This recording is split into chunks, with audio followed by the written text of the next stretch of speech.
agree. Bing bong, was the that a witch is typo on the dead. part of Darren Goulding, or did Dinner Side actually serve potions of oysters? That is. Do you know what? You will not. Oh, it's about spell check and not actually complaining about potions being a correct word. Do you know what? I had no end of problems typing that up because Microsoft Word would refuse to spell check anything. As in, it wouldn't find a spelling mistake if I, even when I deliberately mistyped words. Anyway, it's a newspaper. You always get typos in British newspapers. Well, this is You true. haven't read some American news sites. It's like typos, grammatical errors. My God, don't you guys know the difference between there and there yet? You're reporters. At least it's Walt not like Winchell a spinning in his grave. before people die. That is actually a photograph of the 1876 edition, which is why I put it there.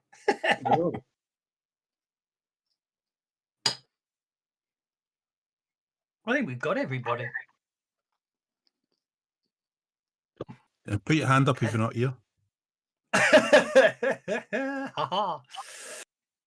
Anyway, so I've got 1, 2, 3, 4, 5, 6, 7 yeses, which corresponds to 8 people because I know basically yes from Tavis means it's possible from Kirschman, yeah. Kirsten. 1, 2, 3, 4, 5, 6, 7. 1, 2, 3, 4, 5, 6, 7 characters. So potentially speaking, 2 people aren't here. There we go. 8 characters. Dave Love's just turned up. Yeah, I just hadn't picked one. My bad. Okay, Dave Love's turned up. It's Dangerous Dave. Dangerous Dave. Is that a problem? Don't worry about that. It's not a problem.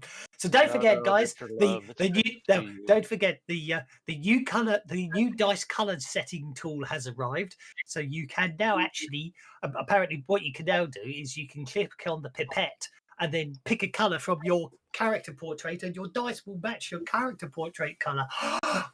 Apparently, people are doing that. Yeah, I've just been playing with it. It's weird. Yeah, check something here. It takes a bit of getting used to, but last night in my Deadlands game on Classic, if I clicked the dice to roll instead of just picking up and dragging it into the chat box, it wasn't rolling. Something's broken. Classic. I deliberately haven't updated Classic. I ignore the fact that if Classic says I want to update, I go no, I refuse. I want to keep my. I know about her in there. Tommy, no, by not updating Classic, I still have all my pretty icons. Hello. Hello. Are you still writing modules in Classic and porting them? Yes, you have to. Yeah, I thought that.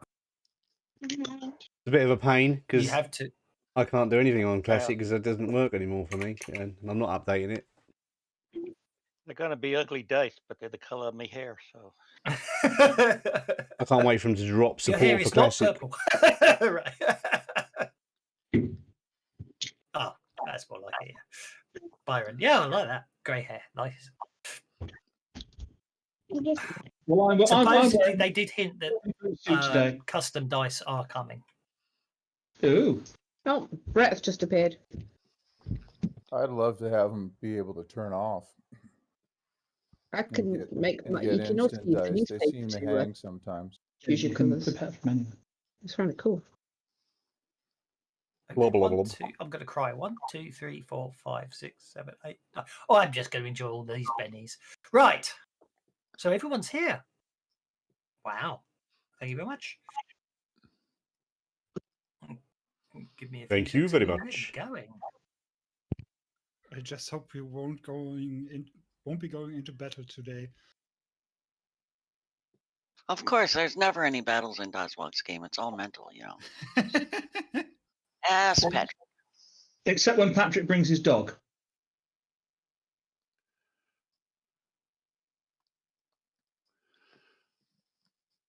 The last time Patrick's dog had an outing, he got to kill a wooden vampire.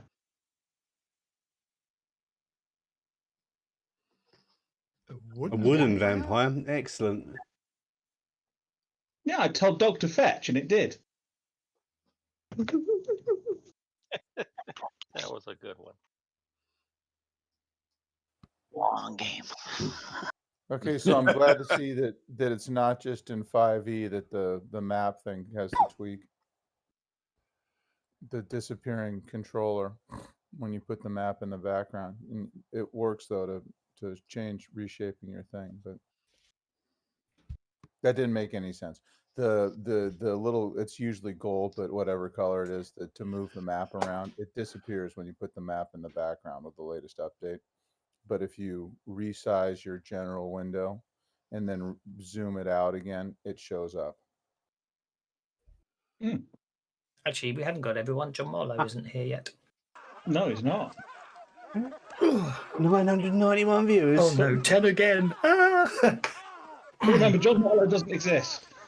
He's a figment. Okay, so welcome one and all Thanks, to Andrew. Dark Thanks. Times in Saxfordshire. For those who don't live in the UK, you probably have not heard of Saxfordshire. It's the most haunted county in England. It also has the most stone circles in the country, the most mobile phone masts, and still the worst mobile phone reception in the country. It has 2 chalk men and 1 chalk dragon, I do believe. And just to make things even more interesting, although this is obviously a slightly altered version of the UK and set 1 year in the future, we still have the same gun laws and weaponry laws. So for once, you don't get to run around toting guns. That should be interesting. Unless you're Dave Love and you go to his van. I was going to say. Well, there we go. Which reminds me. An homage to my home country, right? Where everybody's armed to the teeth and they think that everyone feels safer. So I've just shared the contents of your van with you. All Gotcha. highly illegal. All highly illegal and little different than Spicoli's van. Has everyone had a chance to read this morning's paper? Did, but it's very interesting. Not completely yet. I shall not worry too much. I'm sure it may or may not have any relevance at all. Maybe I was just bored the other day and failing to come up with any ideas for an adventure, so I just decided to make a paper instead. We'll see. In all honesty, I found the lack of a crossword quite upsetting. Oh, it's probably on the later pages. You only got the front page there. So anyway, as we say, welcome to Saxfordshire, the most haunted county in England. You are minor, well, sort of local celebrities, as it were. You've become known in the media as the 29ers. This is due to the fact that, with all but one exception of, you all have birthdays on the 29th of February.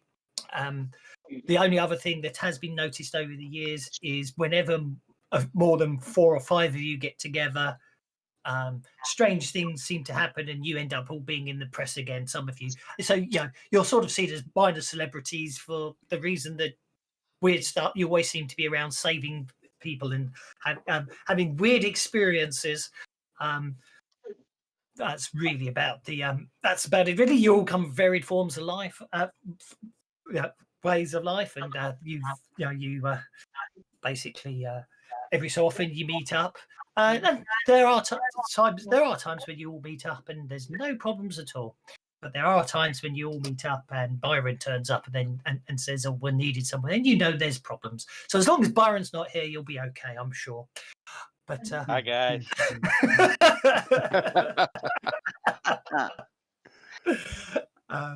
Each of you have interesting and varied backstories, and although your characters know each other, the players may not. So if we'd like to introduce ourselves, we'll start with Reg.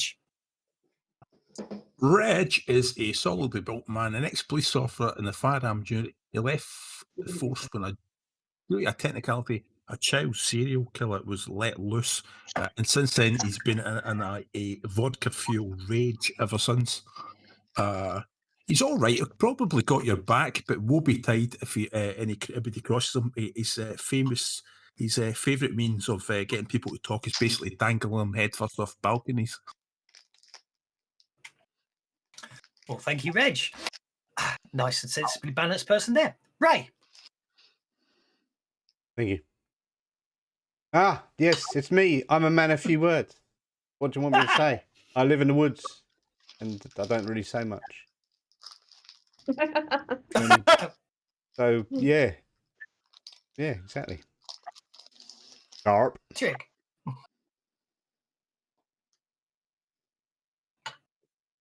If you're in trouble, I can look after you. No, I am here. I just have a frog in my throat. Well, some of you may know me from my TV show. It was syndicated all over the US, and I believe some of you guys over here in the UK got it too. Things kind of changed for me from I was a TV psychic, and it was a popular show. But when I was asked to investigate the Jack Ripper case, no, I knew I had the right guy, but there wasn't any evidence. I knew he'd done it, and there was no way to get evidence other than breaking in his house and retrieving it. And well, that turned out that wasn't the way to get the evidence right. But it all got thrown out of court. I decided to leave the US behind. I've been touring the UK doing my one-man show. Last show has been in Saxfordshire. It seems every month it's a new last show. I just guess I'm really popular here, and everybody wants to see my show again. Very funny. Your notes on your character. Kira. Well, for those who don't know Kira, she seems the odd one out. She's kind of small, delicate The looking, newspaper idea is quite graceful. good, isn't it? Doesn't seem, no one can quite figure out why she's included, except for, well, she does seem to be a pretty good field medic, but she kind of keeps to herself. She doesn't say too much, especially around nosy people. And she, if she gets angry, you'll notice that her eyes will glow green. Ooh, nice. Graham.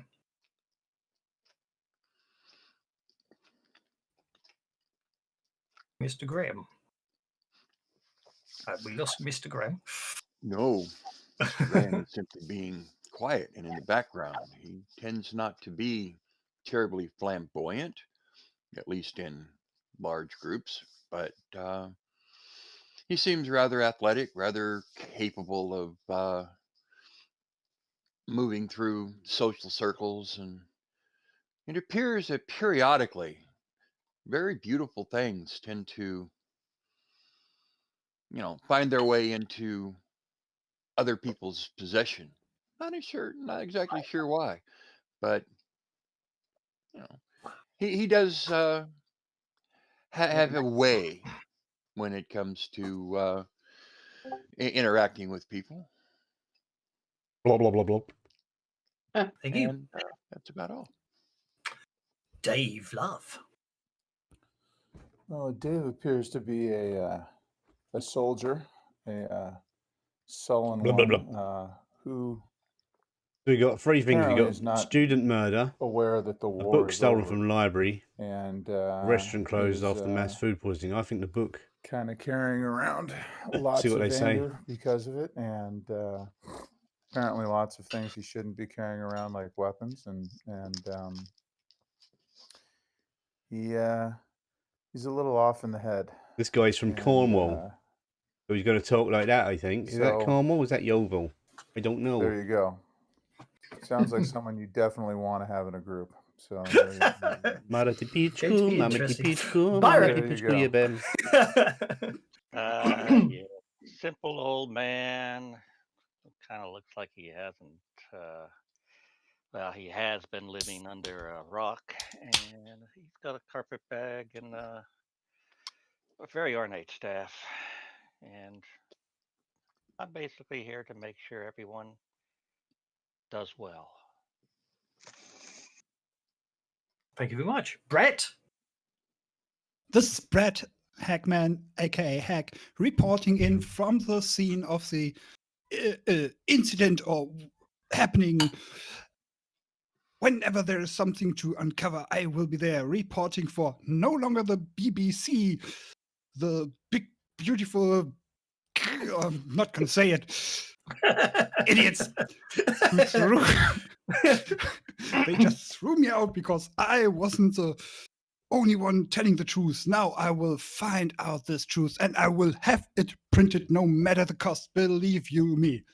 This is Brett Hackman for any news magazine, maybe the Fortune Times. We will see.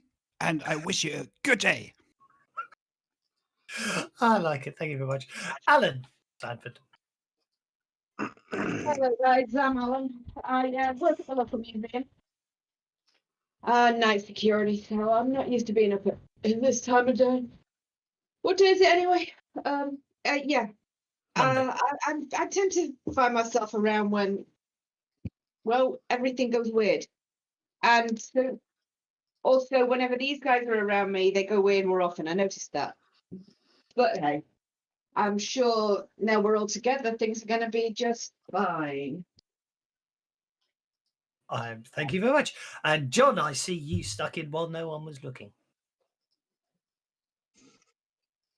Well, of course I snuck in. I didn't want anybody to realize I was here. There's no telling who might be a government spy. Well, thank you very much. Is there anything else you wish to share with the rest of the party, or Are you interrogating me now? Are you the spy? Should I be worried about you?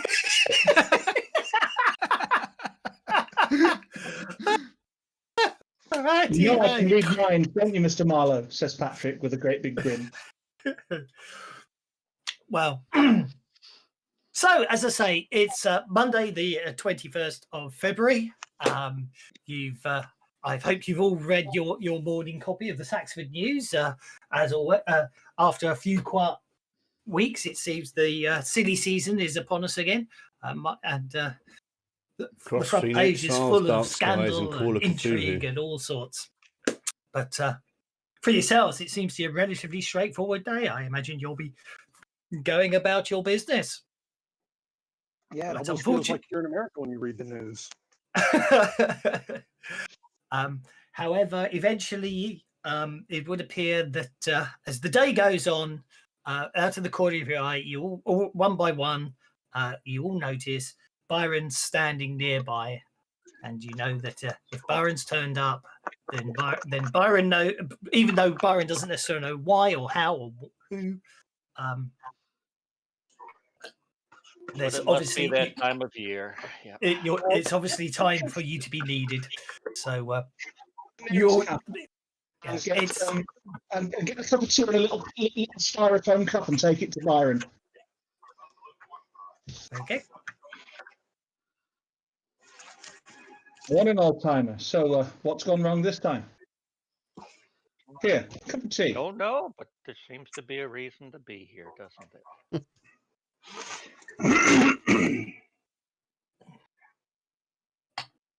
Where do we actually get together at? Well, for some reason, you get the impression that what you actually need, Byron, you understand that for some reason you all feel the need to find as many of the 29ers as you can, and to be in the vicinity of Glyn's school at about 4 o'clock in the afternoon. And let me guess, practice time. Feeling that Jason's going to have a problem. Can I go to the library first? Are you really sure? I haven't heard about this. I've heard about this American football, but I think you should see it. Well, indeed. Are you really sure that's a good idea? I said the vicinity, not stand outside the school gates.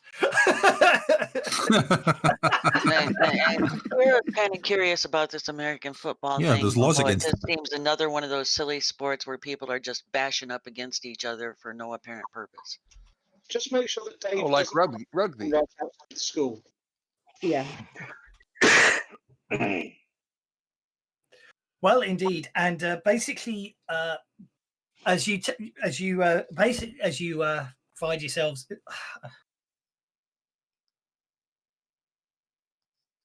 Well, yes, certainly. Super early, like well, yeah, if it's 4 p.m. we're going there. I've got, I get up at 3 in the morning anyway. I want to go and catch rabbits. So, and I live in a bivouac in the woods. So, Yes. Well, as I say, I mean, funny enough, you do find there seems to be quite a few people waiting around by the library, and seems to be some other reporters and other things, and some book fanatics and all sorts, and it's basically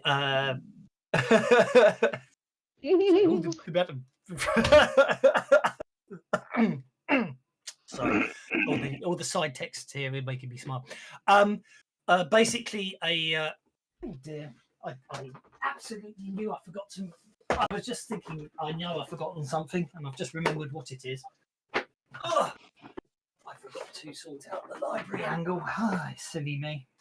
Yeah, a Bob Newland is the manager at the library, and he stands outside before opening and sort of sees the crowd standing up and holds up his hands and goes, yes, we gather that the story has broken in the local paper, and yes, it is strange, and it is. Unfortunately, it is a fact of life that sometimes books are taken and not returned, or basically taken without actually being marked out. No, we do not have any record of this book in particular. Is not one that can leave the library. It's usually kept in the stacks. And yes, we do have one remaining copy, but it's, as I say, it's the 1876 edition, and it is in a delicate state, and it is not currently in this library. It is off for repairs. Oh yes, the Benny bug does appear fixed. Hopefully, we shall return. We shall have it back soon. Now, do I have any questions from you? Yeah, well, what are the fines on not bringing back a book of that vintage? Is it the amount of pence a day, or does it get worse than that? It's a reference book and therefore should not be left from the library, and paperwork should be filled out accordingly to get access to the book in the first place.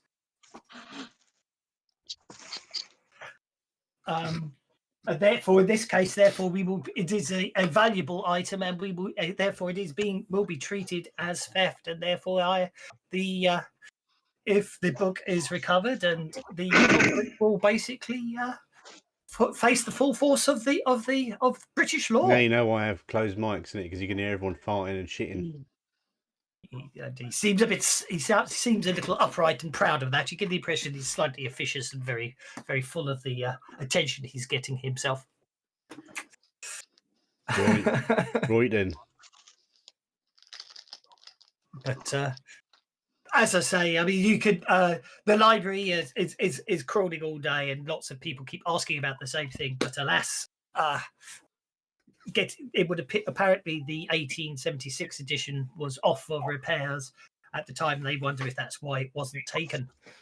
But so that's the library angle.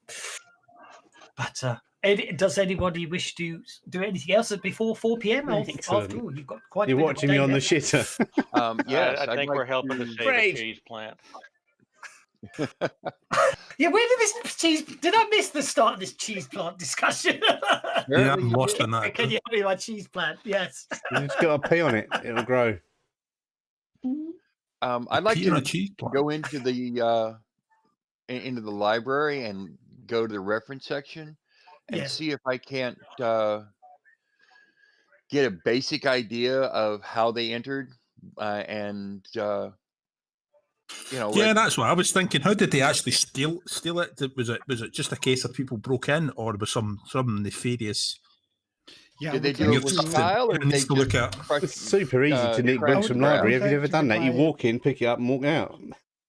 Well, I would like to get the microphone out and hold it directly in the guy's face and ask him questions like, "Sir, do you have any idea who could have been the nefarious perpetrator who did this incredible evil deed?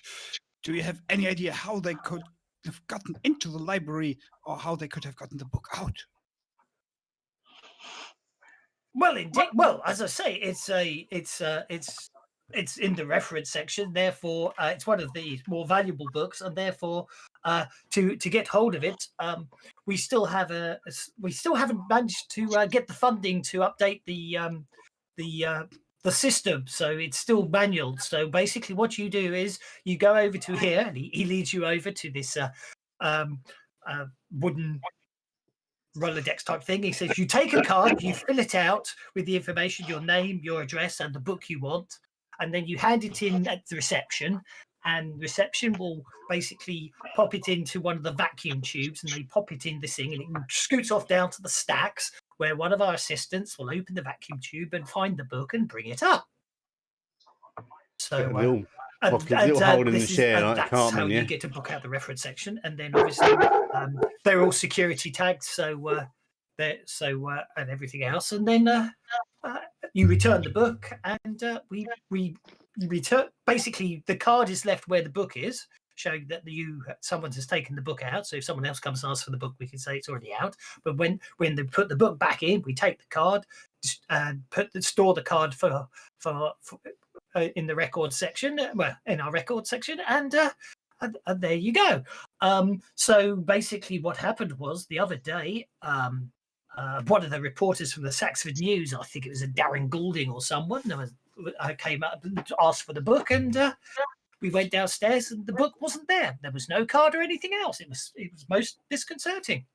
So you wouldn't mind me taking a look at the stacks, would you? Where the book, the shelf where the book would be kept. I'm afraid that's sort of staff only. I couldn't possibly let anyone else down there. The police, besides the police, there are a couple of police officers that want it kept secure so they can investigate further later. I think now the story's become newsworthy that they're looking into the situation. The book did, in fact, we have no idea when the book went missing, but we did in fact notice. Well, I say we last time, according to our records, it was taken out. It was in January, but last week we reported it to the police, but today they turned up in force. It's before the library opened. So obviously, I got an idea. Oh, I understand completely. You see, I've been writing a book on hucksters and shysters of the 19th century, and things like this would be ideal to put in as a chapter in my new book. And of course, if the Saxford Library were to give me access to something like this, they would definitely get a mention in the book. Well, indeed, and as I say, I would be most happy to do so. But alas, both the whole problem is the book was taken, and therefore I can't give you access to it to be seen. And the 1876 edition is of being book restored. Pat him on the shoulder and link my mind to his. Yes. After spending the PowerPoints, of course, Mr. 2020. Of course, absolutely. It's more the ambience of the place that I'd like to get a feel for. Surely you could let me at least have a little look with my cameraman here. He says, nudging Brett in the ribs. Yes, certainly, that would be a good idea. We should do that. Give him photos. Basically, all you get off him is irate annoyance at the audacity that someone would be so heinous as to steal a book. Oh, exactly. It's a terrible thing. But also, you get from him that basically rules and regulations are to be adhered to, and the police have said no one's allowed down there, so he's not going to he wouldn't dream of letting anyone down there because the police have said no one's allowed down there. Did David Anders come to this library? Improving your security. Sorry. Did David Anders come to this library? Oh God! I'll shut up. Yeah. Alan first. Sorry, go on. Yeah, who first? Alan, go. Alan, ladies first. Why don't you come with me and we'll talk about your security? I mean, it's my profession. I know what I'm talking about. We could look at how to improve the levels of secure protection over your books, and you could show me around, see where they might have found some access. I'm going to try and move him away so the others can get in. Okie doke. And Ray, you were trying to say something. Yeah, I believe, was or it saying, Graham? did David Anders or Richard Eckhart or Urquhart use this library a lot? Teenagers in the 21st century going to a library. Exactly. Yeah. They would stand out like a sore thumb, wouldn't they? The name, well, they're not. You can go ask them. You can try. You can probably try and see if you can get that information out of reception, but they'll probably be a bit reticent. But maybe someone you know could access the library system and find out if they have membership cards. Yeah. Yeah. By the way, We'll I think you need to be reminded about And the Ray, rules you know that here. would be John. You need to be reminded of the rules here. So it's a library, right? So it's a publicly funded organisation subject to Freedom of Information Act. I know because I'm an ex-police officer. So when you do be a public inquiry, and you could find that the ministry, i.e. you, was negligent in your duties because at the time you didn't actually let people investigate it. You know what I mean? But I'm only speaking as an ex-police officer, so you can either let some people in that actually know what they're doing, or you can sit there dithering about rules. How do you feel it? Well, he's not letting people not go into the library. It's a public building. He's letting you in. He just doesn't want to let you down into the stacks because one, you only authorised people are down there, and two, the police have said he doesn't want people trampling over it because it's a crime scene. Yeah, stop dithering. Get the keys.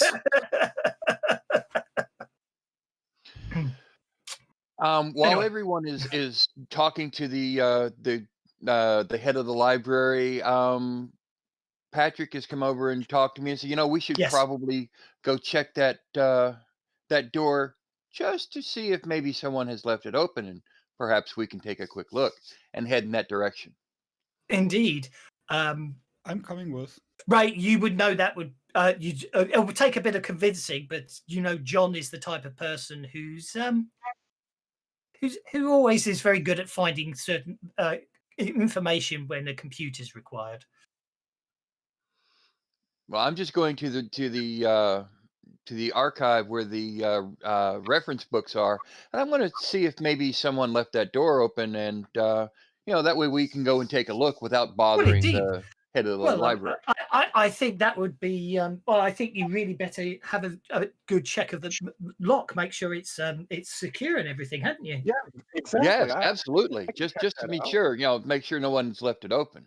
Well, indeed. So yes, I think you better make a good check of that lock. That didn't go well. They're doing that. No, it does appear that the lock is not being locked at all. How unfortunate is that? Yeah. Yeah. Oh, we should go take a look just to make sure no one's pilfered anything. Absolutely, I think we should want to keep the librarian's attention by demanding some soap for the restroom so he can wash up. Okay. Yeah, I'm still in his face, arguing the point. I think, to be honest, I wouldn't worry too much about your stealth rolls if you with the distraction the guys are making. But I'm not going to give you your bennies back because it's good stealth rolls will be helpful if there's someone down there. But Graham, if you want to be stealthy, you may feel free to spend another benny to be stealthy. Brett trips over the book stacks at the moment. Well, they're banging into each other. Patrick will sneak in and go and find the shelf that book was kept on. So Brett walks into Graham as Graham stands up from examining the thing. Basically, the two of you fall over. Patrick sneaks in and shuts the door quietly behind him. I've forgotten the guy's name. Bob Newland, wasn't it? Bob turns around and sees the chaos over there and comes rushing over, ignoring Reg as he's trying to talk to him, and says, "Look! I'm afraid I can't let you in. I know that it would be. I know you're members of the public are curious and all that, but I'm afraid I can't let you in now. Please step away." Sure. We were just checking out the corner of the building here.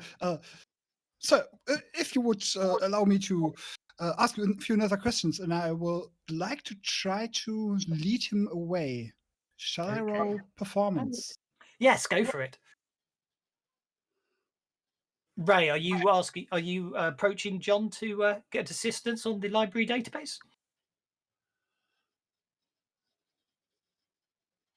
Yes, yeah. I will find a computer and I will see what I can do about hacking through.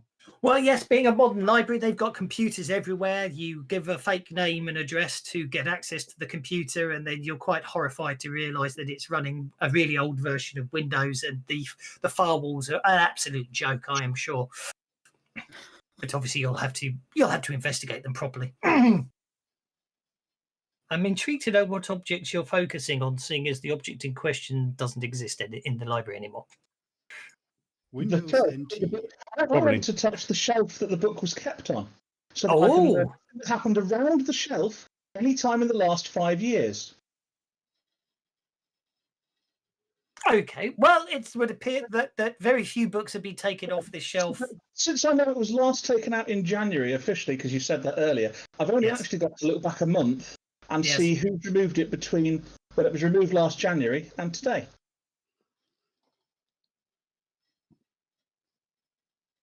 Well, indeed. So what happens there is, well, you can see that basically on both occasions, well, what you can see is back in January, you can see that the librarian assistant, Maisie Lincoln, Maisie Lincoln came with a card and took the book away, and then later on you can see she put the book back and took the card away, and again the second time you see that she comes again and puts takes the book away and puts a card there. And then later on, someone comes along who's basically seems to be trying to move quietly and surreptitiously, and what they appear to have done, unfortunately, from your perspective, is they've gone to the other side of the stacks and removed some books and taken the card away from that side. The reason you realise this is because Maisie is standing on this side of the stacks, a bit further down when you sort of refocus. Well, then I'll walk around the other side and got psychic powers, see what was removed from the other side. A couple of books, and then the card was taken, and the figure walks away. And can I get a look at the face of the figure? Well, because the whole adventure would be over then, wouldn't it? We got a name, and we got a name of two dead people. We can link them together. It appears, but you can tell. You can't. It is someone dressed. Well, it's interesting. They seem to be dressed in a sort of billowy black cloak, and that seems to be hiding the shape and form, so you're unable to tell if they're male or female. They're not the most agile of individuals, and they appear to be about 5'10" or so, but they could be stooped. You're not sure. And when was this? 2 weeks ago.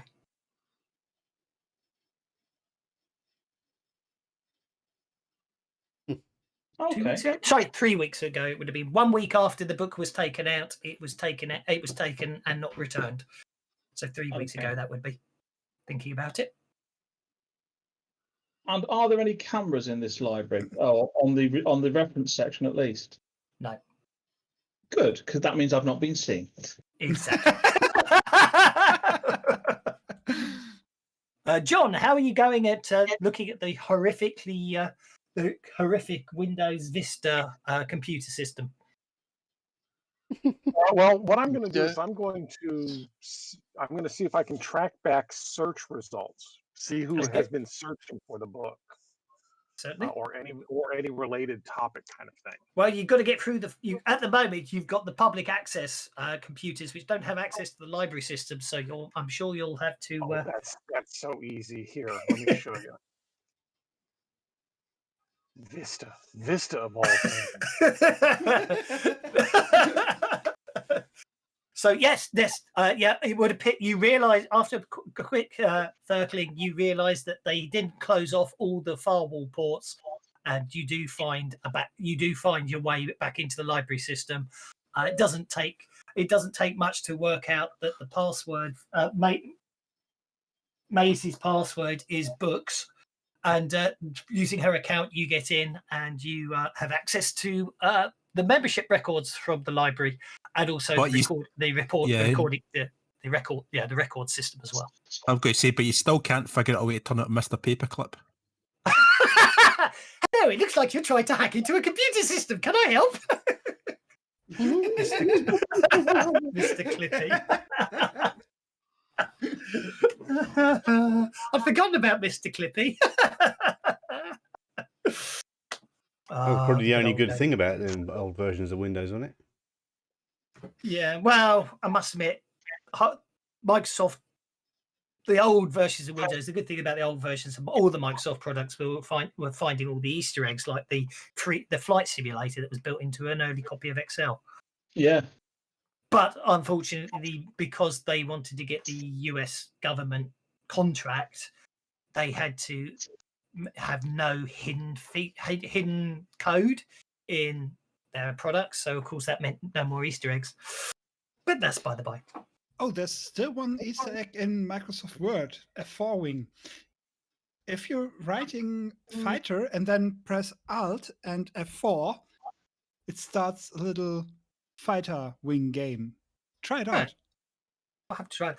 The last one I heard of, it wasn't a Easter egg. It was just a really strange thing that if you were using Microsoft Word and using American English Dictionary and typed XXXX and spell checked it, it replaced it with sex. Or was it 4 Zs? I can't remember. I think it was 4 Zs it replaced with sex. I can't remember. It was either 4 Xs or 4 Zs and it replaced it with sex, apparently. That was a few versions back. But anyway. Okay, so you're into the system, John. So while Patrick's doing that, I want to look around and see if there was a way to get out of the archive, the reference section. See the names of the without characters, going like back Patrick up James the from stairs the way that you would have to come in normally. Mentalist. Right, indeed. Yes, Marlowe. you do notice there is a fire escape round the back. If you look at the party sheet. And there's a big sign on it saying, warning, opening this door will set off the... They're all pictures of famous people. This door is alarmed. That's what's his face. Yeah, this door is alarmed. You do not see any... Idris There's Elba. no sign that this door has been tampered with. There isn't any... It's just one of those push bar things, but it doesn't have a plastic clip round it to hold it shut like a lot of places do, which means someone may well have pushed it open lately. Yeah. These days you get plastic ties around, grip ties. Yeah. And this doesn't have one. Make a notice check. Please. Whoa, that was a little heavy. Let's try this again. You do notice that down behind the fire extinguisher that's next to the door, there does appear to be a broken grip tie. Okay. So this is how they got out. How did they? I want to look at the connections. Does it look like anyone has either bridged or disconnected the alarm? Make an electronics check. Can I use thievery instead? Yeah, I don't see why not.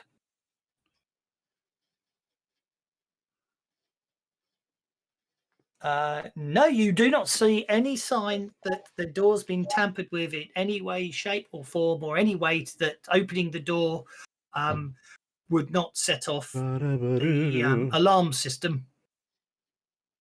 Then it must have been a ghost. We're on to something. However, what you do, but at the same time, no, you got the raise. So you do not see any sign of anybody's tampered with anything, and you were very thorough about it. Yes, it was Agatha all along. just watch the last one. It's gotta be the gardener. It's always the gardener. In case other people have seen it, we won't say any more, but totally called that one about from the Halloween episode. Okay, what about the rest of you guys? I know some of you have been quiet, and if you're up to anything, please let me know. All was Carrie just- did was get out of that dusty library with those poor dead trees and plants and animals and go sit on the steps and wait for the others. Okie dokie. Yeah, I'm outside Yeah, I and mean- all. There's too many people there now. At the move. Yeah. Yeah, all exactly. I'm doing is continuing to make a fuss. Look at me, and banging my fist and get all the staff to come and talk to me and shout at me and tell me to calm down. It's a public library and I'm shouting. So while I'm causing a kerfuffle, hopefully nobody's looking for anybody else. Yeah, I'm trying to chew Mr. Greaves' ear off and try to get him to say anything that would hint at supernatural stuff going on either here in the library. Okay. Or No, at the no. school. So how are you going to ask him that one? Well, that's a good question. I'll let you think about how you try and bring that up. Well, I'll say to John, a search through the membership system brings up that none of the names that Ray was speculating on, which was where are they again? The one that you hasn't. Well, unless of course it's the one who hasn't been released yet, which none of you know, of course. But the David Anders, Richard Eckhart, and Jason Desmond. None of them appear to be members of the library. Stacey Strong, who's the other name you recognise from this morning, apparently is a member, but as far as you can tell, she hasn't taken a book out since she was 10. Say, Mr. Newland, it was is little Miss this Naughty. going to be unlocked? Not earwax, his hair. What do you mean it should be unlocked? And he comes rushing over with a set of keys and locks the door. You ought to be more careful. Maybe this is why you got problems with security. You should talk to Reg. He's good with that. You'll get kind that of when thing. you get old. So's You're Alan. only young now. Like I was saying. With regards to John, with regards to the records, it would appear that back in January, a Lewin Alley apparently took out the book, although you can't find a record for him. But he gave his address as one I can't remember off the top of my head. But when you check it out, it doesn't exist. So it was a fake name and a fake address that was given. However, you do find another record showing that Darren Goulding attempted to take the book out last week. It's Phil Goulding. Curiouser and curiouser. Okay, I will jot down all these various names and appropriate addresses. Is there any? Can I do like a reverse search? This book has got these kinds of search things. What else was searched for with these kinds of search things? Do you understand what I'm trying to ask? Goulding, yes. not Goulding. Yeah. Well, I'd say Darren Goulding appears to have been looking for a number of books related to card games and as well as the Hoyles games. He appears to have been looking for So You Want to Stop Losing at Poker, and how to theories on how to count cards and things like that. So you get Uh-huh. Can you find out how old he is from the another one is database? basically better. Another book was on poker tactics and things like that. So are there any places in Saxfordshire known for poker games in gambling? Oh, there's bound to be a casino or two, yes. Trampoline. Yes, George, yeah. Look at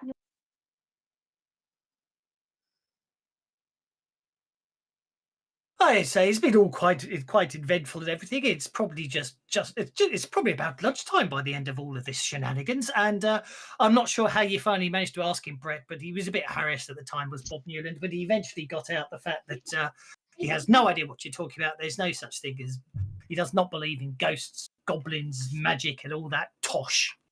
Oh, goblins. This is interesting that you should mention goblins. Well, my initial question was just that, as obviously every natural cause of the disappearance of this book has been sorted out and ruled impossible, if he had any other explanations, but why would he mention goblins? Now, wanna put a bit of pressure on it. How he especially came to mention goblins. What's this about goblins? It was a computer game I played in the 80s. Ghosts and Goblins. Oh, ghosts and goblins. And what does this have to do with the books now?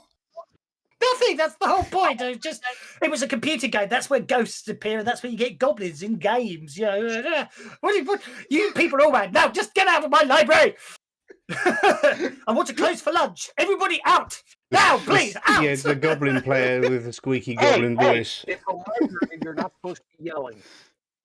You know, Mr. It's Neal, my library, and I want you all out. The I guy want who to was close talking up about the for goblin lunch. plays Everybody goblin in out, one of the please. other games. Library is I closed can shout louder than you can. until 2 p.m. It's You know, my Mr. Neal, library, and I cry if I want to. I'll leave you with my card. Sorry, I didn't catch that, Patrick. You know, Mr. Newland, I do private consultations. I'll leave you with my card.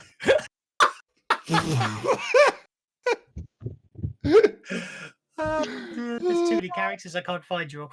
So, I don't wish to leave anyone else. I want to ensure everyone feels like they're enjoying themselves and getting stuff in. So feel free to butt in and annoy me as much as possible.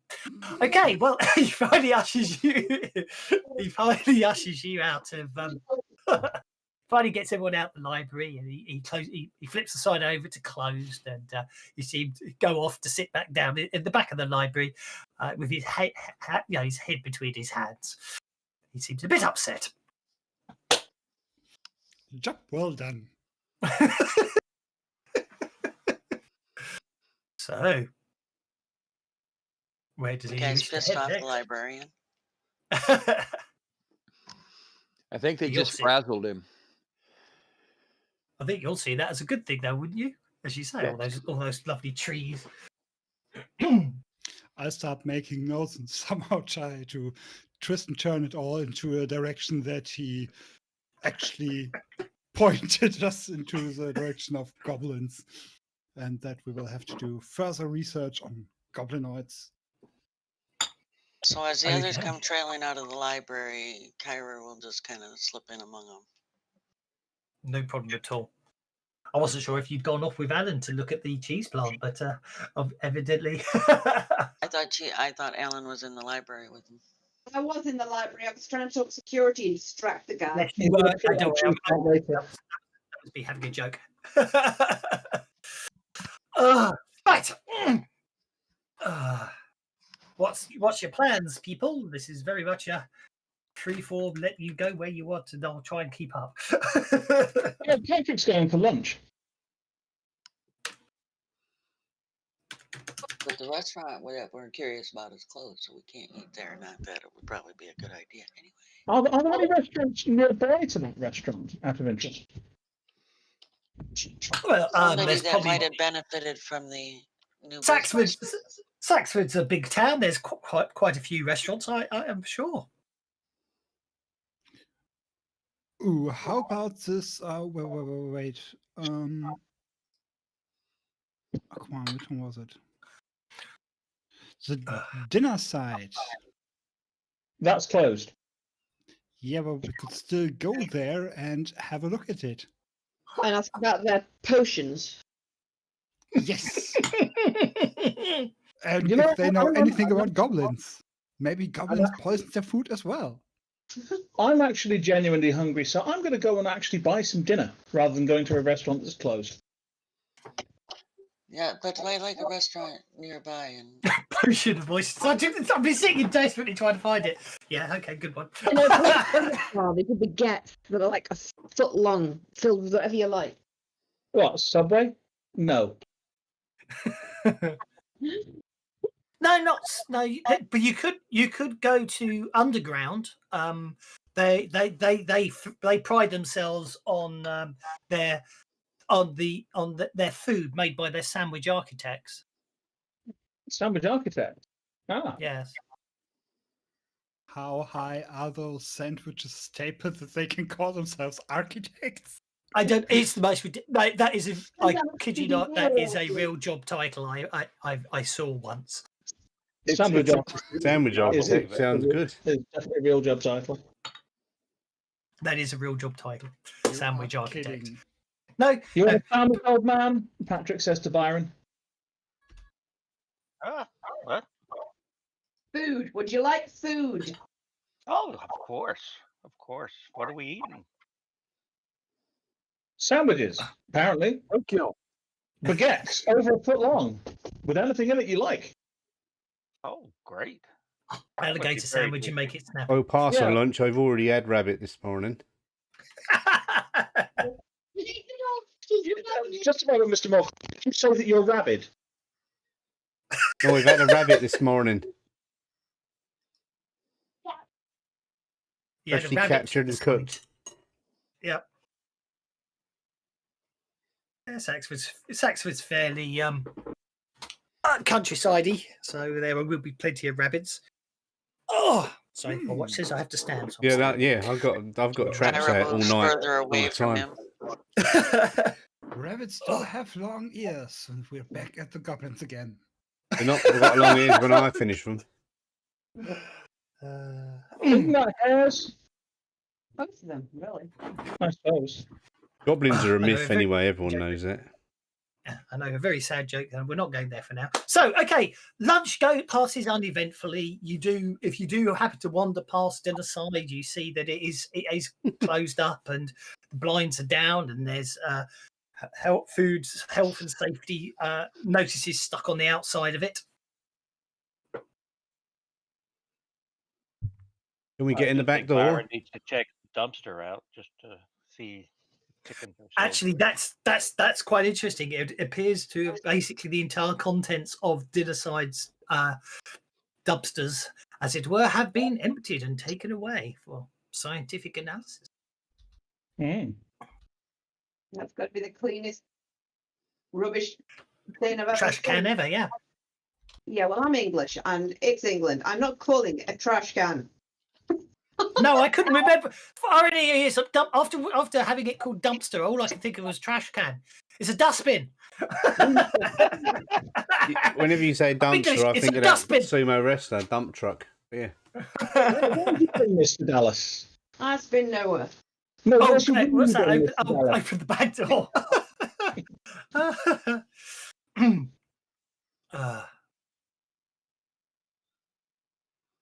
I'm going to see if the back door is open. You know, I think that you may well have to. You're going to examine the lock to see if someone take the time and effort to lock said it. what I said. Yeah. Or are you just going to try the back door?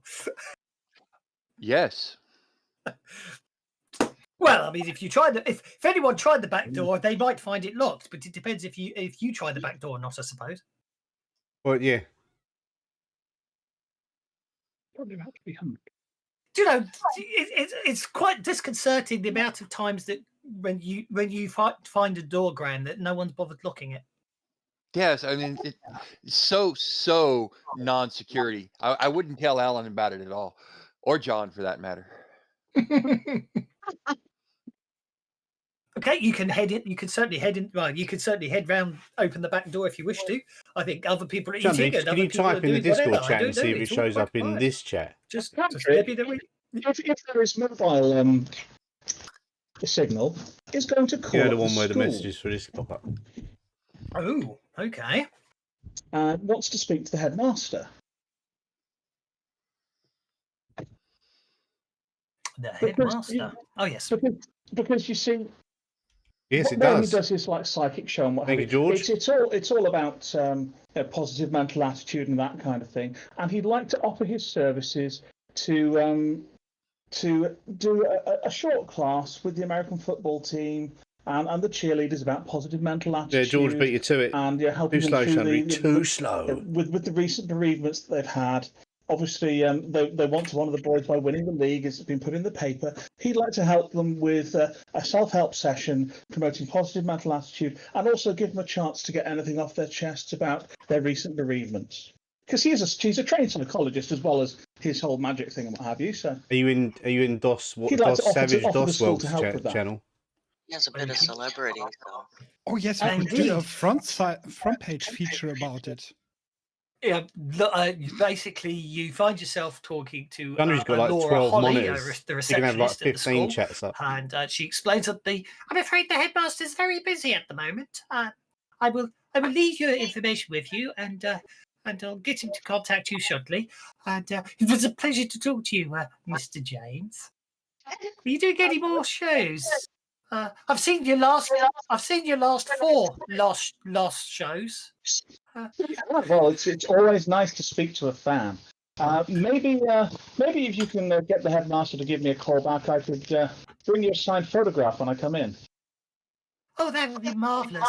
But what's he the is date of your Patrick next James. last show? Well, the next last show is going to be on March the 13th. We'll get all the girls together and come down. As I say, Yeah, it was so the funny the last time. You were so funny last time. You got Peggy up on stage and basically she failed to be hypnotised at all. It was the funniest thing we've ever seen. I know that's what always happens because you're proving that hypnotism is all fake and all that, but it was still hysterical. Took you long enough, yes, Chandri. I do remember, Margaret, indeed. The new last show is on the 15th. It's called Unlucky for Some. Well, indeed. So, good call. I like that. So, okay, lunch is been and gone, and the day is ticking on, and people, unless anyone has any plans or any other. I'm gonna go ahead and spend some time looking through the restaurant. Yeah. Yeah. And Kyra would have trailed after the others, the ones at the restaurant, after a light lunch. She's going to go in with them. Don't kill books. I'm going to throw the rest of the remains of this rabbit carcass in the bin. Okay. My light lunch is a double vodka, but it's healthy. It's got a slice of lemon in it. Actually, Reg, that's a good point. What will we have? What should we have? Make a notice check while you're having your liquid lunch.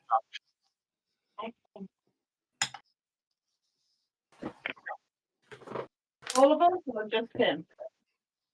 Just Reg, because unless anyone else happened to go with Reg for his liquid lunch. Oh yeah. A notice check, yeah.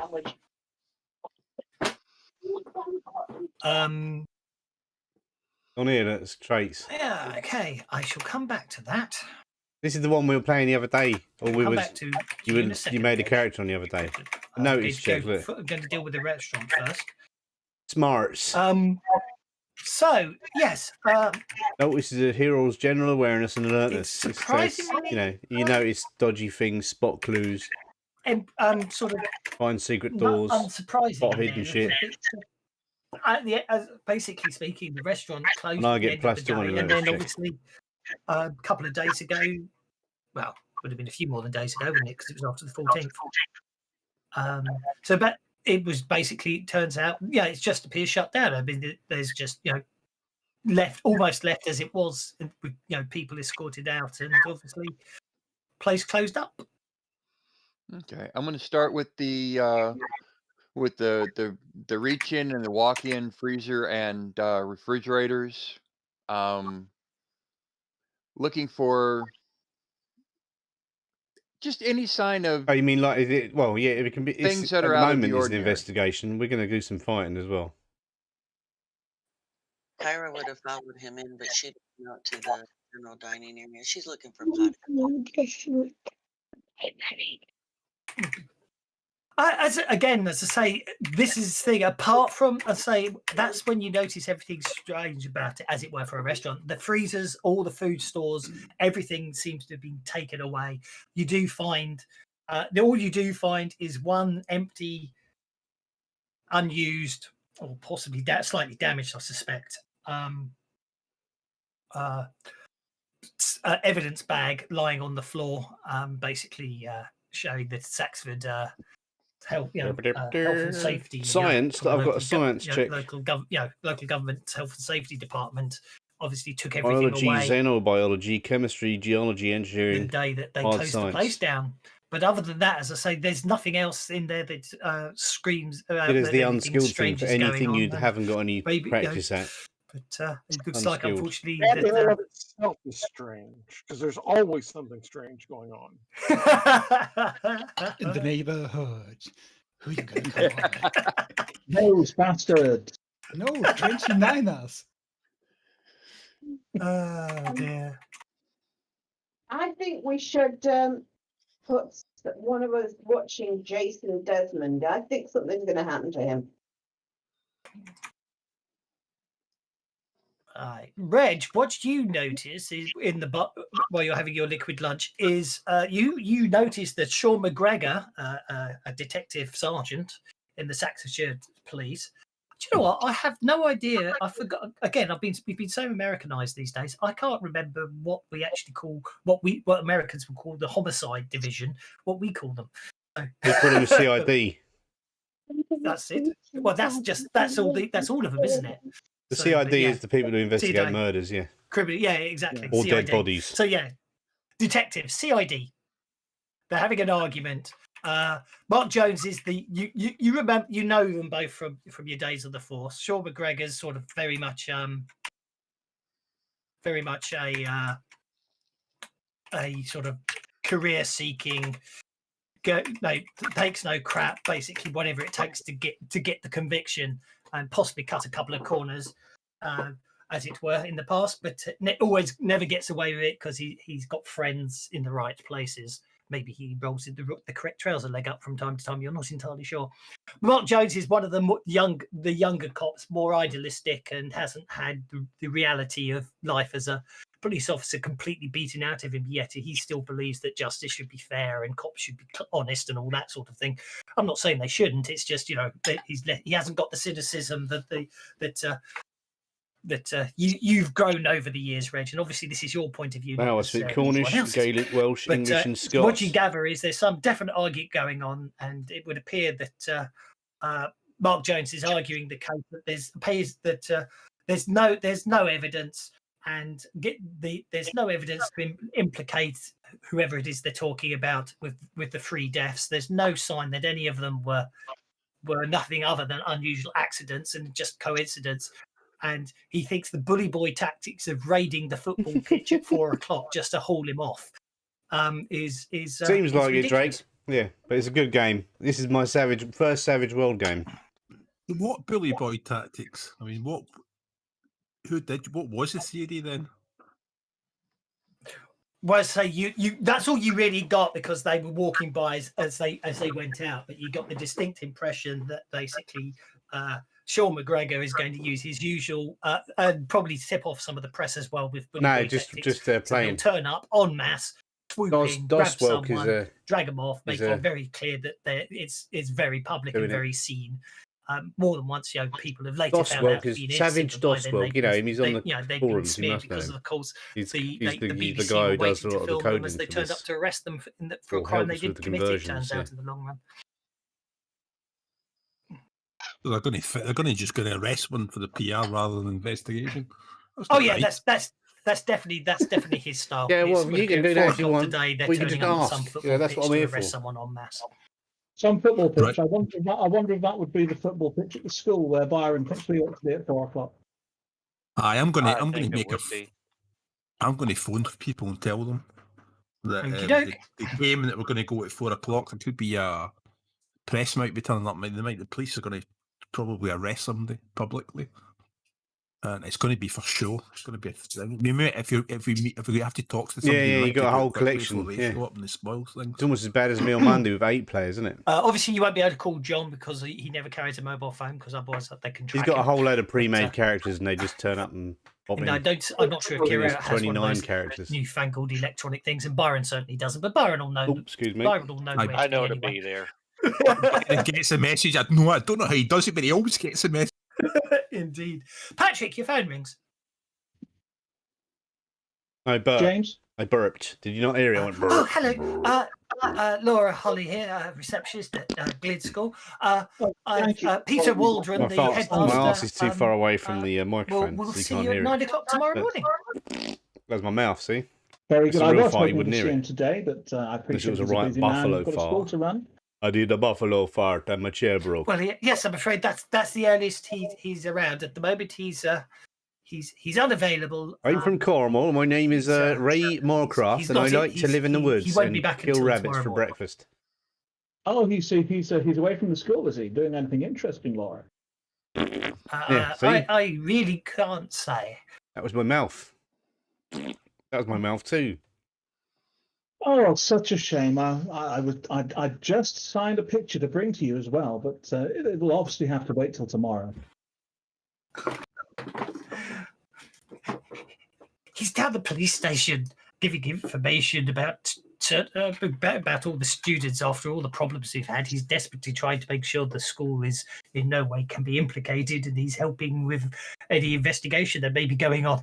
But I didn't tell you that. Of course not. As you folks say, mum's the word. Indeed. But yes. Well, it's about 2 o'clock by the time Reg finishes his liquid lunch and finally gets all of you together. What's the plan? Graham, if you wish, you could continue searching through the restaurant, but as I think it's surprisingly. No, make a cursory run through. If there's nothing, nothing pops out, then we'd go ahead and move on. Just restaurant that got shut down. Are there dying plants in the dining area? Because that's what Kairos did. They closed it up. And Yes, indeed. Yes, the plants are beginning to wilt. Cairo will at least go and get them some water and see if there's some way she can arrange more light in here. Because with the windows boarded up, that's.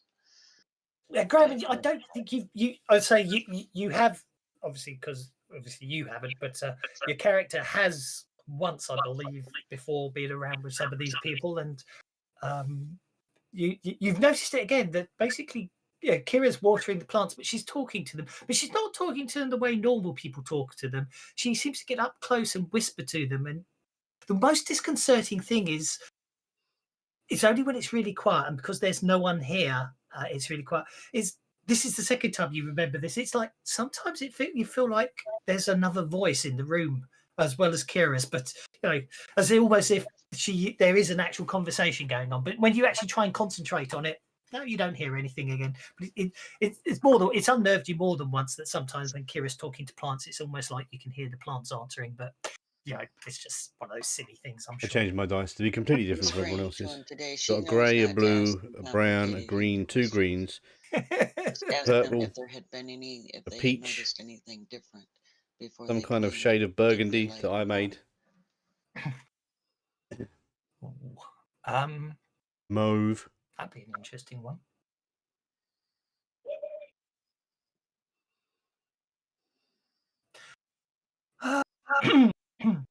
They do remember there was one night where those human emotions were much higher than normal, and there seemed to be more people around. But that was the same night that there was the blackness coming out the food. They don't call it blackness, but that's the easiest way to sort of get the feeling across. Actually, they think a bit more like leached soil, or basically lack of nutrients in the food. 820023. Well, she makes sure they have all been properly watered and adjusts the light to the degree that she can without having the police come back here. Yeah. Get all dark again. No problem at all. Is there any kind of burial service being held for the dead student? Well, as I say, you don't need to take a pic, lad. 820023. That's going to be in the chat as well. The going to be in the Discord channel. Reported on the second death. So there will be a funeral shortly after that one. Logically speaking, the first boy. I don't know if the coroner's reported on him yet. So I would say he's probably still in storage. And unfortunately, you still don't know anything about the latest victim, because the name hasn't been released to the public yet. The latest victim? I am very intrigued. Who is he or she? Was it the goblin? Well, if you remember, there's 3 students to die. The paper only That guy names plays a 2, goblin and in the one of third one only Dosswelk's died other games. on He's the always Saturday going night, on and his about being name a hadn't been goblin. released A to very the intelligent to the goblin. public yet. In their So you only know two names, the 2 18-year-olds. Pathfinder, Don't know the Savage name of Dosswelk the Pathfinder 17-year-old. game.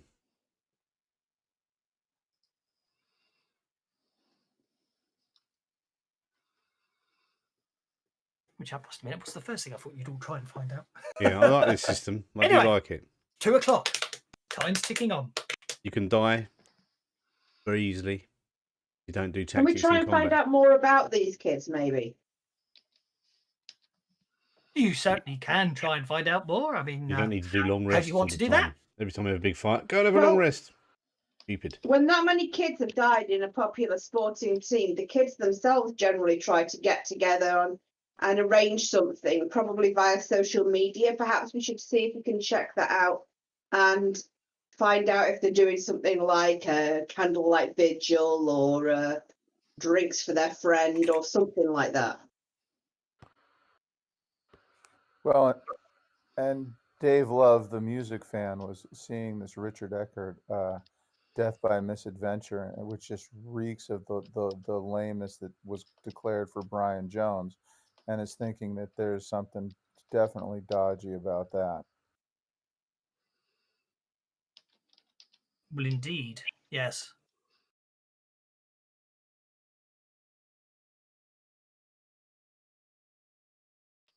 Basically.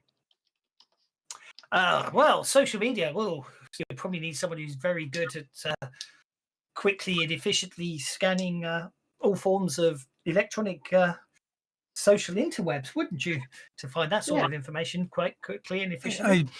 By the way, all those deaths, right? Apart from the guy that accidentally fell off his tractor and got run over by it, they're all mechanical failures, like the seatbelt not working or the car crash. They're all in machines that have failed.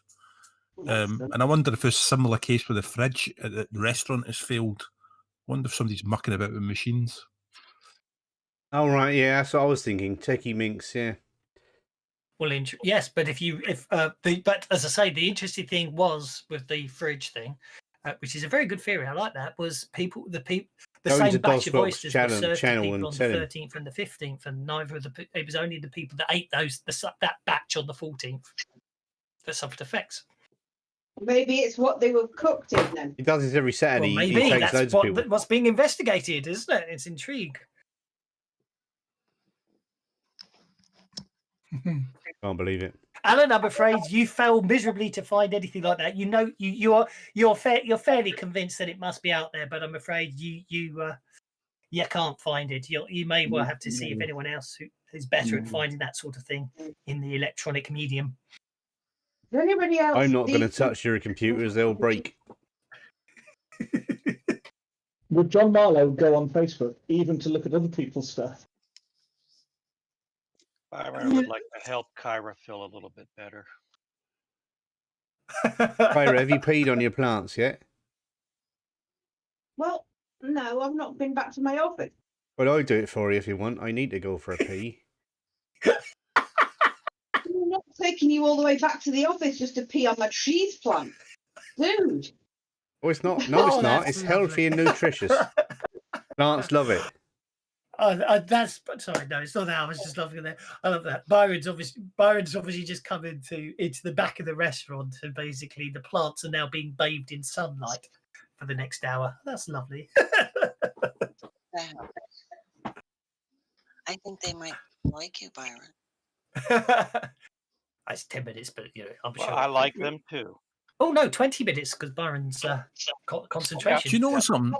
I was wondering if I could maybe phone up that police detective and ask him if who he was going to arrest. This theme that is on here, he made this himself. Just be blatantly obvious. I overheard them in a pub, and the reason being, I'll return favour is he makes the themes. I know Savage Brett. World. Brett's a journalist, and I'm sure he'd get sure. up front news. I could be coverage. wrong, but I'm pretty sure. I mean, if he's doing a press conference, he's going to need attention, isn't he? So, who are you going to contact? Our somewhat disenfranchised detective I overheard in the pub. I want So to know what, who. the detective sergeant or the young one? No, I'll phone the detective sergeant because I think the young one's a bit careful. Sean McGregor. Okay. Well, you do still have his number. And, the phone does ring for a considerable amount of time without going to voicemail before it finally is answered. It's very much a case of, now there's someone I didn't expect to speak to again. Climbed out the bottom of the bottle yet, Reg? That's the books of Lamar. I mean, I read them years Times ago. have I'm going to changed. read them But again. listen, Get me so back I into the heard that you're mode going of to that go to a game. football ground to arrest somebody. Who's that going to be?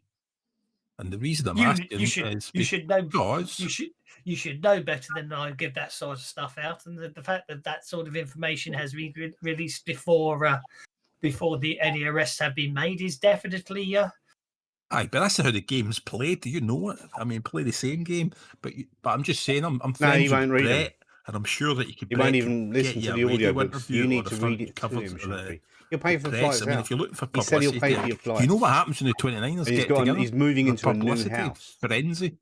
Do it. Do you know? If you want your voice to be heard, do you know what I mean? All Well- I'm asking for is it worth my time? Who are you going to arrest? Yeah, he bought a new house. Yeah. He's moving in the next few days. We're going with Jason Desmond. He seems to have gained the most. He's, from basically talking to some of. My browser just my internet just glitched temporarily for a second there. That's strange. Well, talking Someone's to been some of hacking the your student internet. friends. That's what it is. It's me on your Yeah, computer. You touched my computer, didn't you, Ray? That's what it was. Oi. Garp. So where was I? You completely threw me there. Reading cats again? Yes. Oh yes, no, we were talking to Police. some of the friends, and basically they made it quite clear that Jason's obviously What the come fuck is into a that position, recent clip shit, a man? position of importance on the team. I don't really follow this American football, but I gather the quarterback sort of gets the girls, as it were. And funny enough, actually, there seems to be an angle that basically Stacey Strong, the captain of the cheerleaders, has long been pined for by that Jason, but obviously the captain of the cheerleaders always had an eye for the latest victim, who I think obviously Clara now with him out of the Longborough might be picture, a and druid him in now this being the world. star Whatever quarterback, as it the were. rule system for this Well, is. yeah, everything's going to come up, and as I say, I gather Coming up the a druid. professional teams are witch. starting to look at high schools now, like a bit like America, like the football, the proper game, they're trying to pick Soccer. them off young. So obviously, obviously, he's obviously the favourite right now for bumping off the others to increase his career options. I gather he's academically not so great, and therefore getting a sports scholarship at some university would do the world of good. And so now I've told you all this. Either way, the combat track is not here. Who's this member of the press and the great influence you can bring to bear that'll then. Oh, just you'll be dazzled by all the camera flashes. Yeah, you do. Well, when we get into need to go combat, at the and moment I'll we're just speak to you investigating later. stuff. As long as it's anyone except that Hackman. I mean, never has anyone had such a good name. Right. No, Green no, talk. I- Goodbye. But Phone goes dead. We're basically just walking around a town between the school, the library, and the. Sorry, I'm just reading all the texts you guys are piping amongst yourselves. So, everyone's quiet. This is very much a player-driven adventure. if you, I was going to say, if you want to go and speak to him now, would be a good opportunity to go and speak to that guy for the police get to find out the original version of the story was. So you want to head to the school before 4 o'clock? That's rather a cunning and sensible idea. What time does school get out generally? 3:30. 3:30. Oh, Before that, we're talking sometime about. around then is when we should be getting there, just to see what's going on. And I'd like to get a good seat on the bleachers.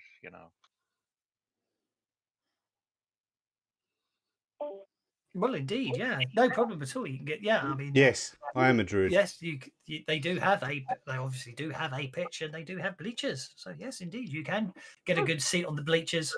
You can get up there by about 3 o'clock-ish. You'd have a bit of a wait. I get this cold tea like I bag say, and stick it on my eyeball like this. for a February yeah. day, but it's warm and, And it sunny. does wonders for me temperature wrinkles. outside's It probably does. it's about temperature outside is probably about 13 degrees C. What's that? Double Tea bags on the 26, eyes. 30, about 56, 60 Fahrenheit.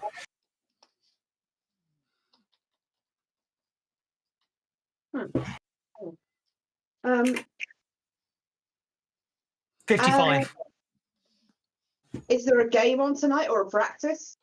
It's Monday night, so well, you are able to find out that Monday night is practice night. Yes. Okay, cool. Well, then get into a position where try and get in a position where I'd be near the pitch, so that anybody sat on the benches or any cheerleaders who might be chatting could be overheard. No problem at all. Okay.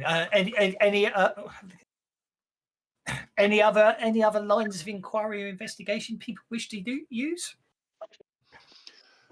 I want to call, or let's see, John doesn't have a mobile phone, does he? Well, no, well, he may do. I don't know. I was being sarky when I said he doesn't have one earlier. If he does, if I want he to give him has a one, call. if he has one, he wouldn't necessarily let other people have the number or let them know, would he? He'd have burners, I imagine. Yeah, probably use it once and throw it away. He does have a mobile phone, burners. He's got 5, in fact. Yeah, I've got a What do you mean I need more than 2 seconds? Yeah, that's what I remember about John, is you don't know his number. He will phone you, but every time you try and phone him back on the number, it never goes through. So, sorry, carry on what you were trying to say, Graham. Oh, well, you I'm think trying to get a hold of, let's see, do I remember who John was with? Yeah, I'm sure you would. Okay, then I will call them. It's another weird thing Got it in about my you beard now. 29 is you can I've got always seem to find each other tea when bag you juice need in my to. beard. It's a strange one, that. No one knows how it happens, but it just seems to happen. Even if it's almost like narrative causality. Really strange. Really? Yeah. I want to. I'm trying to get John. The more than 2 second tea bag is to alive for check sure. Find out exactly what the book was that was stolen, what the name of it was, and find a correlation. Oh, I lost it. Lost my train of thought. Oh yeah, the stolen book and games, and apparently the people at the restaurant got sick on the 14th. The most romantic day of the year, and the information I got, Kyra picked this up, that most of the people that got sick were couples. So see if you can find any correlation between the book that was stolen, games, and couples. It's a long shot, but hey. I believe the book that was stolen is the first edition that was published. No, not the first edition. I haven't finished my sentence. After Hoyle's death. Yes. Okay. So it's a Book of Hoyle. Okay. So yeah, see, maybe there's a pattern somewhere. I don't know, but there's something going on here, and if it can cause people to get sick, we really don't need that in the hands of, well, practically anyone. But especially not goblins. Kyra doesn't speak often, and she's going to kind of quietly mention the fact that in her time, there was a time when there were suspicions that the Book of Hoyle included incantations, looking for the right word. In your time, you're what? 21? And she shrugs it off and walks away. With the right makeup, you could probably infiltrate the cheerleaders. You know, it just occurs to me a couple of things. Firstly, that Valentine's Day and oysters. So that's an aphrodisiac on the most romantic day. Also, oysters don't get cooked; they're served live. So, Well, raw. yeah, looking for a method of cooking to be the culprit is not going to happen. Maybe it was the lemons. Yeah, there's usually a squeeze of lemon on them. And Kyra's going to wander back and go, you know, the plants indicated that there was emotions involved. Don't suppose they mentioned which ones. Because, you know, Valentine's Day, lots of loving, lots of lust, lots of They only mentioned the negative when they said that the food looked tainted. Burned lover, maybe? Somebody wanted to get some and couldn't, and they're taking it out on every happy couple? Well, That would be a very human thing to do. I think there's a lot of framing going on. I mean, everything is pointing towards this one football player, and the fact that everything is pointing to this football player just seems a little suspicious. Like too If convenient. you want to take a different conspiracy theory, the Glynn School is named after the Glynn family, who were the Earls of Saxfordshire, and the books were owned by Rupert Glynn, Earl of Saxfordshire. There you go. There's another conspiracy for you. Coincidences sometimes are just coincidences. Tell you what, regardless of everything else, we're on a time limit here, because if you want to go and talk to that quarterback or any of the team, I'd imagine it's going to be quite difficult after the police arrive. Agreed. They're definitely going to come on. They're going to be on the way here with the press. So we That's probably why I'm want to go waiting speak to on them first. the Well, I'm waiting next to the pitch on the stands. I have a question before we head there. Dinner side, is that like a kind of semi-fancy restaurant? Do you make a reservation? Yes. Is it possible to pick up that reservation book before we leave? That's a very good idea. Alas, of course, that is a record of everyone who did attend the restaurant that night and therefore isn't there Or because of should have health and safety. attended the restaurant. Hang on, just didn't Darren Goulding's name come up as something to do with the missing book on the computer? He tried to take it out because he was looking at lots of books on But poker. Darren Goulding's the guy who wrote the article in the about the restaurant. Yes. He is, yes. Ah. Is the computer still at the restaurant, or did they take that as well? I know the computer's still at the restaurant. All right, then I want to attempt to log on and see if they have an electronic copy of the reservation list.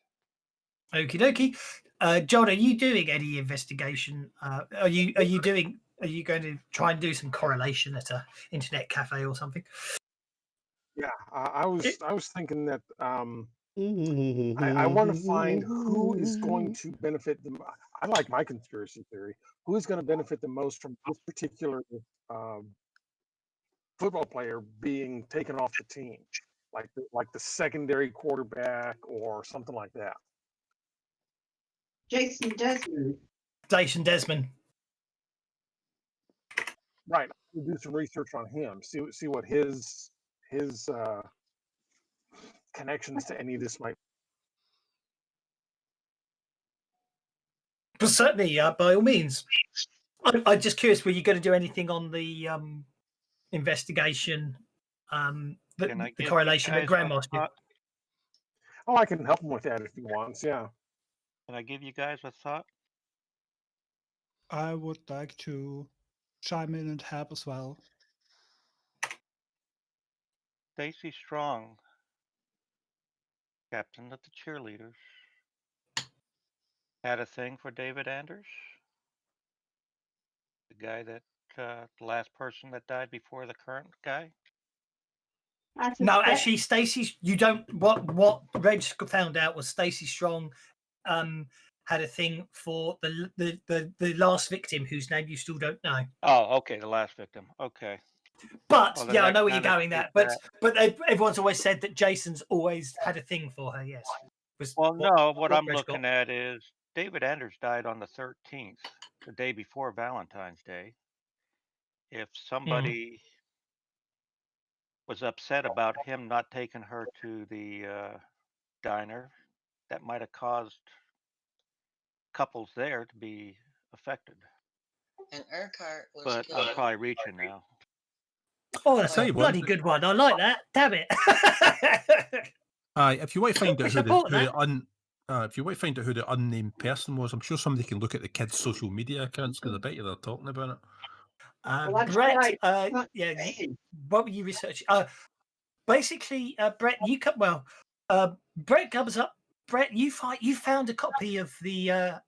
You found someone selling a copy of the 1769 edition of the Horror Books of Games. They even got a picture of it on their eBay account.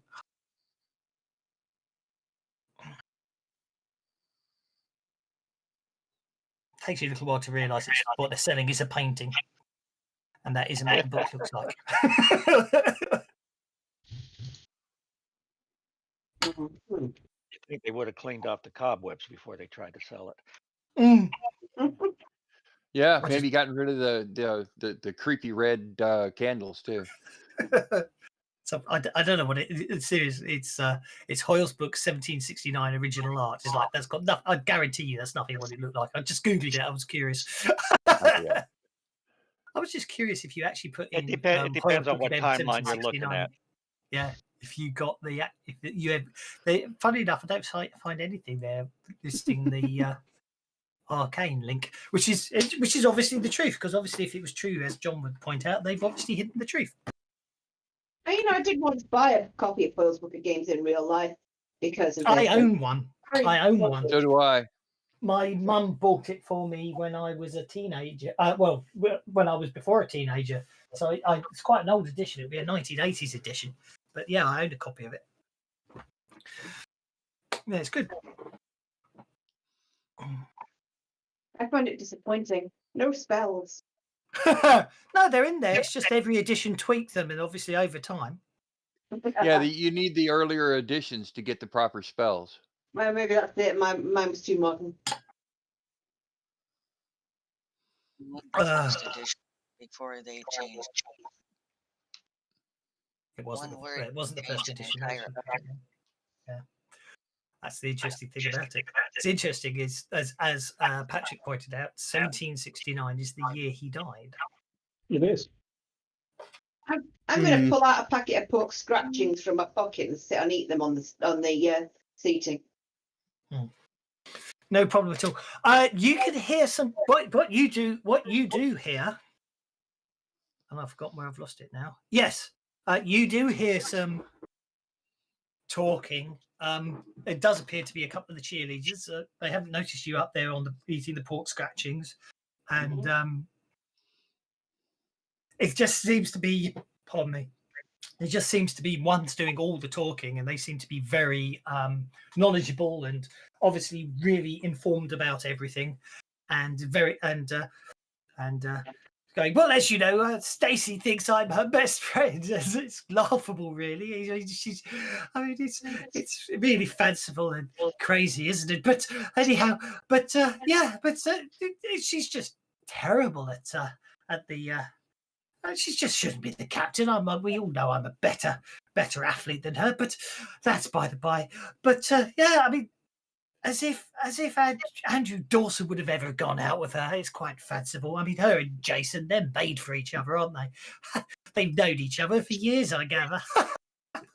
But anyway, oh look, hold up, hang up. Oh, hello, Stacey. How are you?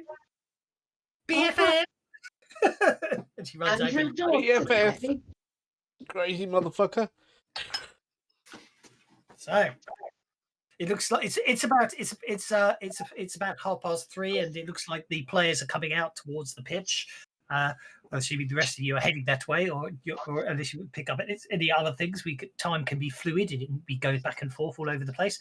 I'm afraid, Graham, the computer and the restaurant's password is just defying your efforts to get in, I'm afraid.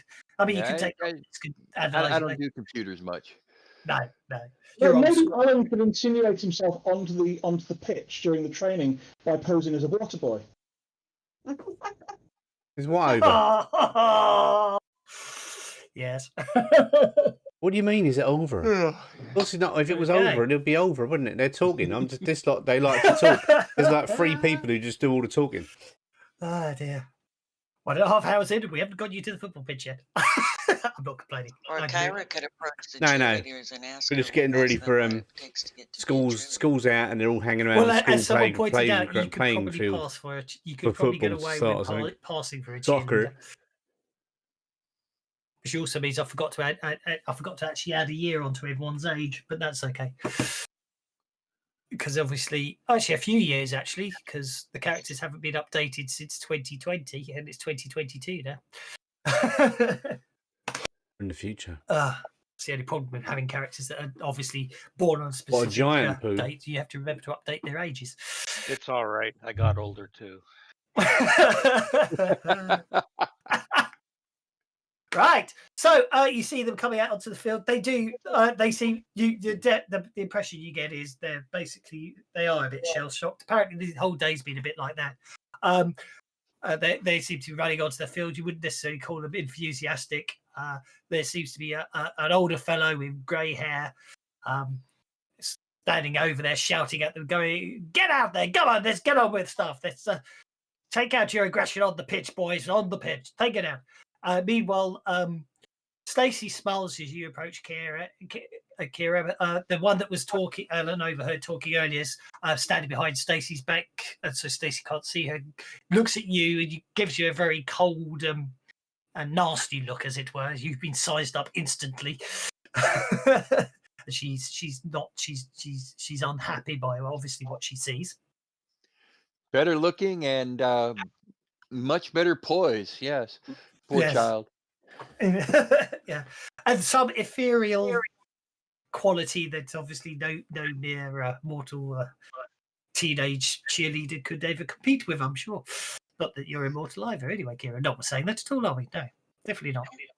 In my day, we didn't discuss these things. Well, indeed. And if anyone's ever wondered, if you do check Kira's ears, they are round. They're not pointed. She does make that mistake often. Whoops, I'm sorry, I don't know what Has she got wooden twigs sticking out of her ears? So, Stacey's very helpful. She's very friendly, very keen to be, and in every way she's answers all your questions about how she got into cheerleading and obviously all that, and says there'll be some more. Says she doesn't recognise you. Are you from the school? And they will, the beginning of the next season they'll be having tryouts again and everything. Especially as her and some of the others will be leaving, so obviously she won't be captain. This is her last year as captain. You see Hazel grinning quite broadly behind that. You get the impression that Hazel thinks she'll be captain because she's obviously a bit younger than Stacey. And she answers all your. It is quite a pleasant chat and everything else. But yeah. Well, I'll just tell her that I'm new to the area and thinking of changing schools and blah blah blah. Was interested Indeed. because it seems like something like this would impress my boyfriend. Yes. What, cheerleading? She looks a little.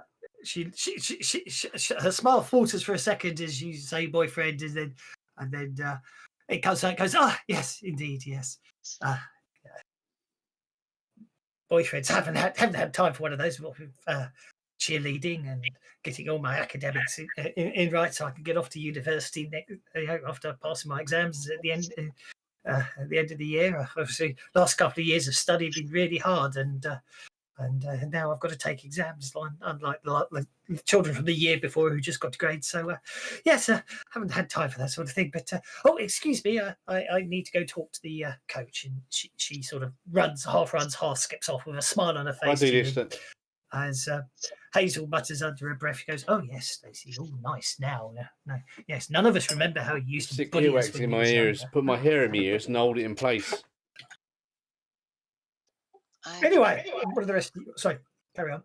I would just say to her, I know that I'm just a stranger, but I sense that you don't like this Stacy girl. I don't know what you're talking about. She's my best friend. The sarcastic No, it's look not on her long enough face to as she type says then. all that is quite horrifying, really. She goes, "Yeah, I put on my investigator glasses we've so been I friends can't see since the shit. cheerleading team started, and Like that, see? And I yes, we put all on my... support each other in every way, and we're all friends together on the cheerleading squad." Well, Kyra wasn't born yesterday. Indeed. That's just the depression. She's What gonna about the take rest that. of you? Sorry. She's gonna take that in and kind of shrug. Well, Arp. perhaps if there's an opening in the team next year, you and I can become friends. Hazel smiles the most plastic smile you've ever seen and says, "I look forward to it." On that point, Kyra just shrugs and wanders back to see what's going on in the rest of the pitch. Well, it looks like they're going through their routine and doing their tryouts. What do you think of my outfit? The coaches You had like some it? talk and say, "No, We live in the woods now. You do hear that Dark. you do hear a name of Andrew Dawson being Calm down. mentioned Take a deep by breath. the coach, and Relax. there are some bowed heads, and they seem to be saying, "Right, we're going to get out there, we're going to practice, and we're going to win the game on Friday for Andrew." And they sort of go out onto the pitch and start going through their exercise routines.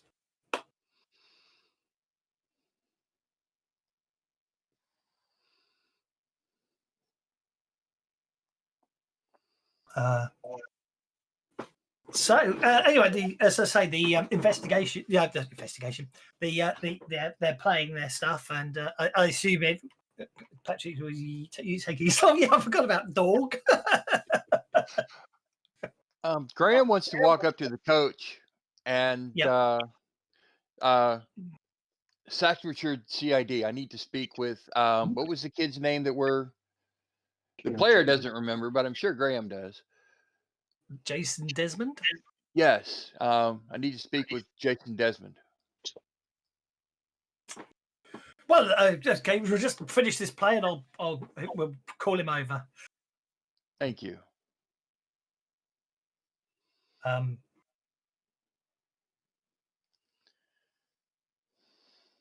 Yeah, I was quite like to speak to him as well.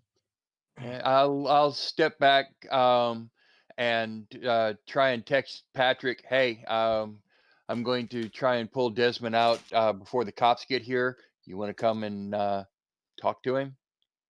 Patrick's snipped to the toilet right now. Could you give him a moment? Let's be honest, we know Patrick will do, so yes. Well, Yes. that's what Patrick's done. Indeed.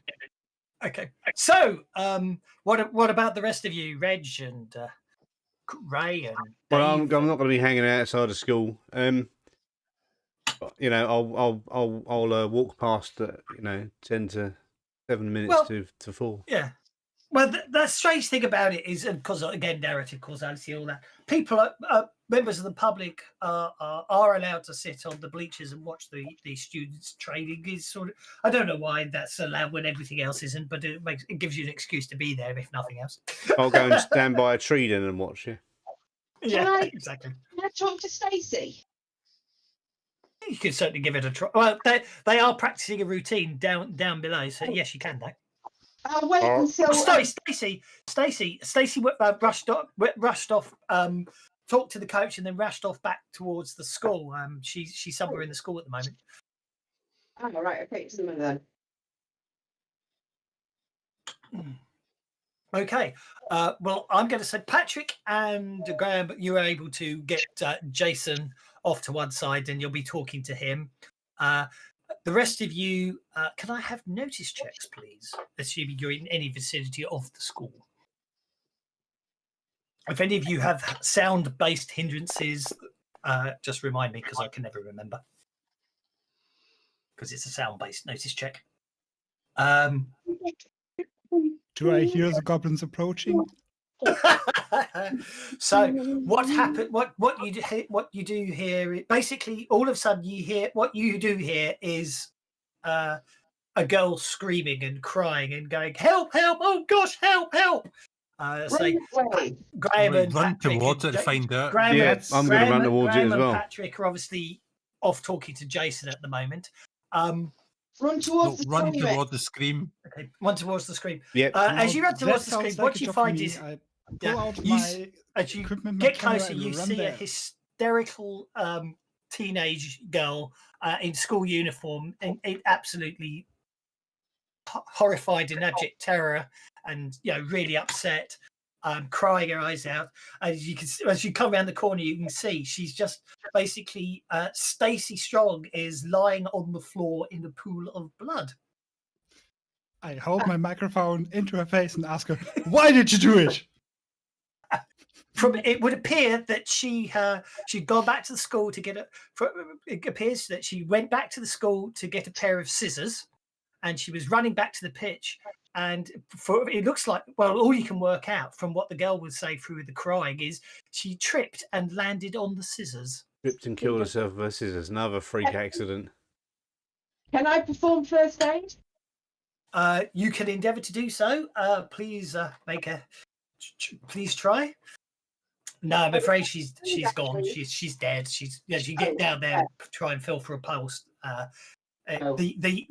She's managed to stab herself right through the heart with the scissors. Nice. Can I have notice checks from anyone who's near the screaming girl and isn't Brett, who's getting the story? Well, Myra did Oh, what a rubbish roll. I keep rolling rubbish dice. I've got +2 on my dice. Okay. No. Patrick, you're talking to Jason with Graham. We'll come back to that in a minute, so that's okay. John got the raise. John is always on the lookout. Yes, John's always on the lookout. John, what you notice is there is basically there's someone staring down at all of you from the top floor of the school. He suddenly notices that you saw him, and he basically disappears. And I do mean disappears before your very eyes. And that's where I shall leave it for a 5-minute break. We shall be right back. Cliffhanger. Not D&D, it's Savage Worlds. So it's intermission time, folks, and I forgot to put the artwork in, so I shall do that and then go have a bio break. Hope you're enjoying it all so far. It's always a bit tricky when there's this many, especially when it's more. But at the same time, I was hoping, being less combat centric, you'd all get more of a chance to interact with things. So I hope you're enjoying it. Oh yeah. And good, because that is my worst fear Hey, sometimes. Kevin. There's a massive difference. Hello. Yes. Trying to use object reading to prevail the adventure when you've taken away mind reading. Pardon? Sorry that I tried to use object reading to completely derail the adventure. Well, over, Brilly. I'm going to go and grab a drink. No, Back in a actually, minute. that was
this way. Well, yeah. I mean, I won't deny. I mean, literally, the actual the event. I must admit, I was panicking on this one. I wasn't sure what to do, and I did basically start going through certain books with adventure plot ideas, and that saw something. I thought, oh, I can use that, and obviously a bit of a tweak, and that was it. And I'll be honest, most of the actual adventure came about when I wrote the newspaper, if that makes sense, because actually writing the newspaper did actually sort of help coalesce things. And then I just thought about, well, who's all the people you'll possibly meet? Oh, who's the people I didn't realise you'd go and meet? Does the category say D&D? I've recently gained a rather cool GM's tool called the Story Engine. It was a Kickstarter. It's several decks of cards, and you draw them, and it's things like one of them is a type of character, like say a spy or a druid, and another one might be a place, another one might, and then it's like is trying to find a cure or something like that. So, but each card has got 4 ways you can orient it. So you can choose one of 4. Done. Doesn't say D&D anymore. So you deal one of each type of card, and then arrange them in a way that makes sense, and that's your skeleton to your plot. Yes. I must admit, it's a really weird thing, and I've done all those, and you've got the adventure generators in a lot of the Savage settings, and I sit there and I roll them all up, and I get this, that, and the other, and I sit there and go, I don't know. Fortunately, It doesn't make any sense. Why on earth would somebody combine all this stuff? Yeah, I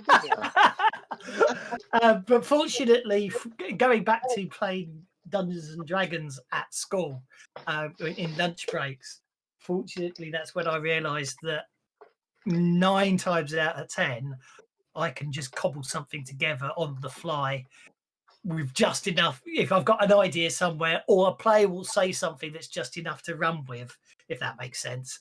And so, fortunately, I've realised that if I it's a bit. Ironically, I think it's actually hard. No common sense, lunatics with guns running around. American government, all bullshit. Being more of the focus, it's a lot harder than I think sometimes than face to face. It don't matter though, because I'm in Cornwall now, and just go with it. And it comes to it, you can just draw something. With Fantasy Grounds, I do feel sometimes I feel this need to have a proper map more often, if that makes sense. So well, that's what they invented 5-minute breaks for. If we take you in a direction that's just totally, oh my God, I have nothing for this. 5-minute break. you scramble to get everything together. I didn't want Biden. And I just wanted it's just like you don't planned want it. Trump. Yeah, well, Biden's a prick as well. The ultimate, one of the best adventures we've ever had. All your politicians are a bunch of crooks. If you'd got Bernie Sanders in, you know what I mean, but he didn't. You got morons voting, and I'm not even sure the voting actually works anyway. But it was a first edition adventure. One of the best adventures we ever had, most fun I ever had as a GM. The players actually had a blast as well, except for one player in particular. Unfortunately, we were a small group, so they all had 2 characters each, so it wasn't so bad. Basically it was a fight, and in the very first roll of the fight, the bad guy who I decided I wanted to make him scary, but my dice aren't that great rolling, it won't matter. I decided I'd give him a Vorpal sword. So very first roll of the combat, he decapitated the fighter. Excellent. What? Yeah, Vorpal sword. You roll a 20, it removes the head instantly. Yeah, 17 plus, wasn't it, on the Vorpal sword? 17 plus on a natural 17 to 20. Oh yeah, and that's like AD&D first edition, isn't it? Yeah, first edition was, and it was very much a case of we'd set it all up. So the fight was on the top of this big sort of not cliff, but like not peninsula. What are they called? Like Devil's Tower, but not as big. Where they just rise up, mesa type thing. You know what I mean? Plateau. Yeah. So his head goes flying off and goes rolling off, and then lands in the river and starts floating away. And the cleric could bring him back. The cleric, who was actually the other character played by the same as the fighter, so he was playing. He'd married his characters. So the wife could raise dead but couldn't resurrect. So they had to get the head back. So they quickly dispatched the bad guy, nicked the Vorpal sword, and the rest of that week's adventure, and it was hunting a head or something, was retrieving the head. That sounds like right over fun. I had goblin children playing football with it. The knife crime's not that we had bad, everything. actually. It was- It's all it was bollocks. just- The and it was media makes completely it to be random. that Never- bad, but it's no, like, never you know, planned. oh, someone got You stabbed. could never plan. Oh, well, I'll have a whole Yeah, adventure about trying to there's get a more character's head more back. people get shot in America per So day than one people get player knifed. married their characters together and spent a whole They get adventure. knifed. They just trying make to a big get deal heads about for one knife of them. crime like it's it's not that bad. Only you would take it there, sir. Only you. Only Yeah, I don't know what that. I don't even think that clip thing works, dude. I don't know I what was it's thinking bollocks. about it.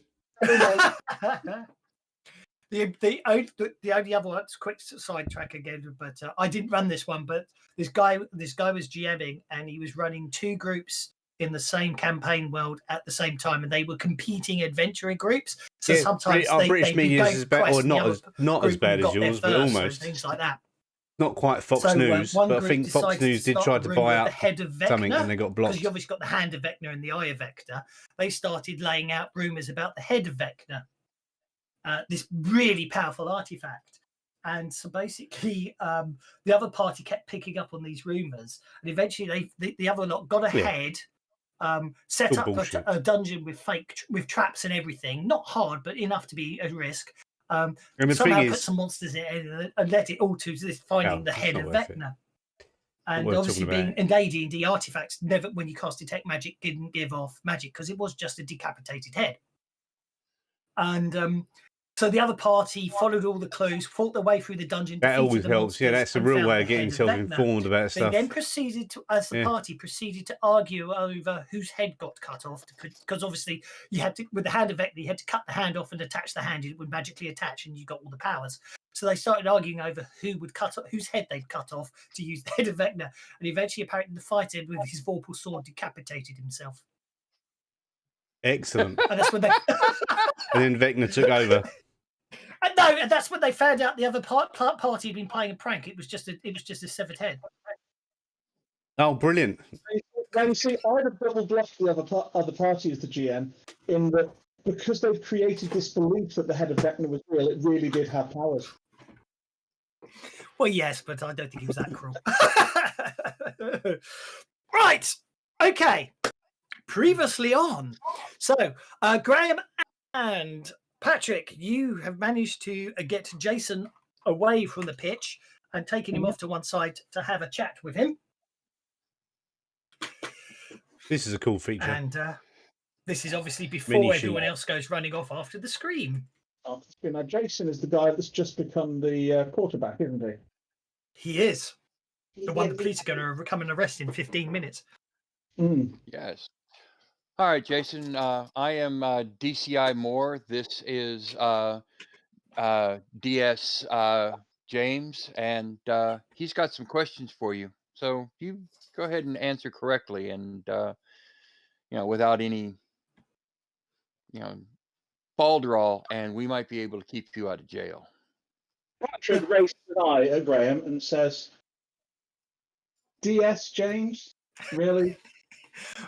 Like I told the other police officers after the first accident, and then after with David, and then the second accident with Richard. Like I said, yes, I know.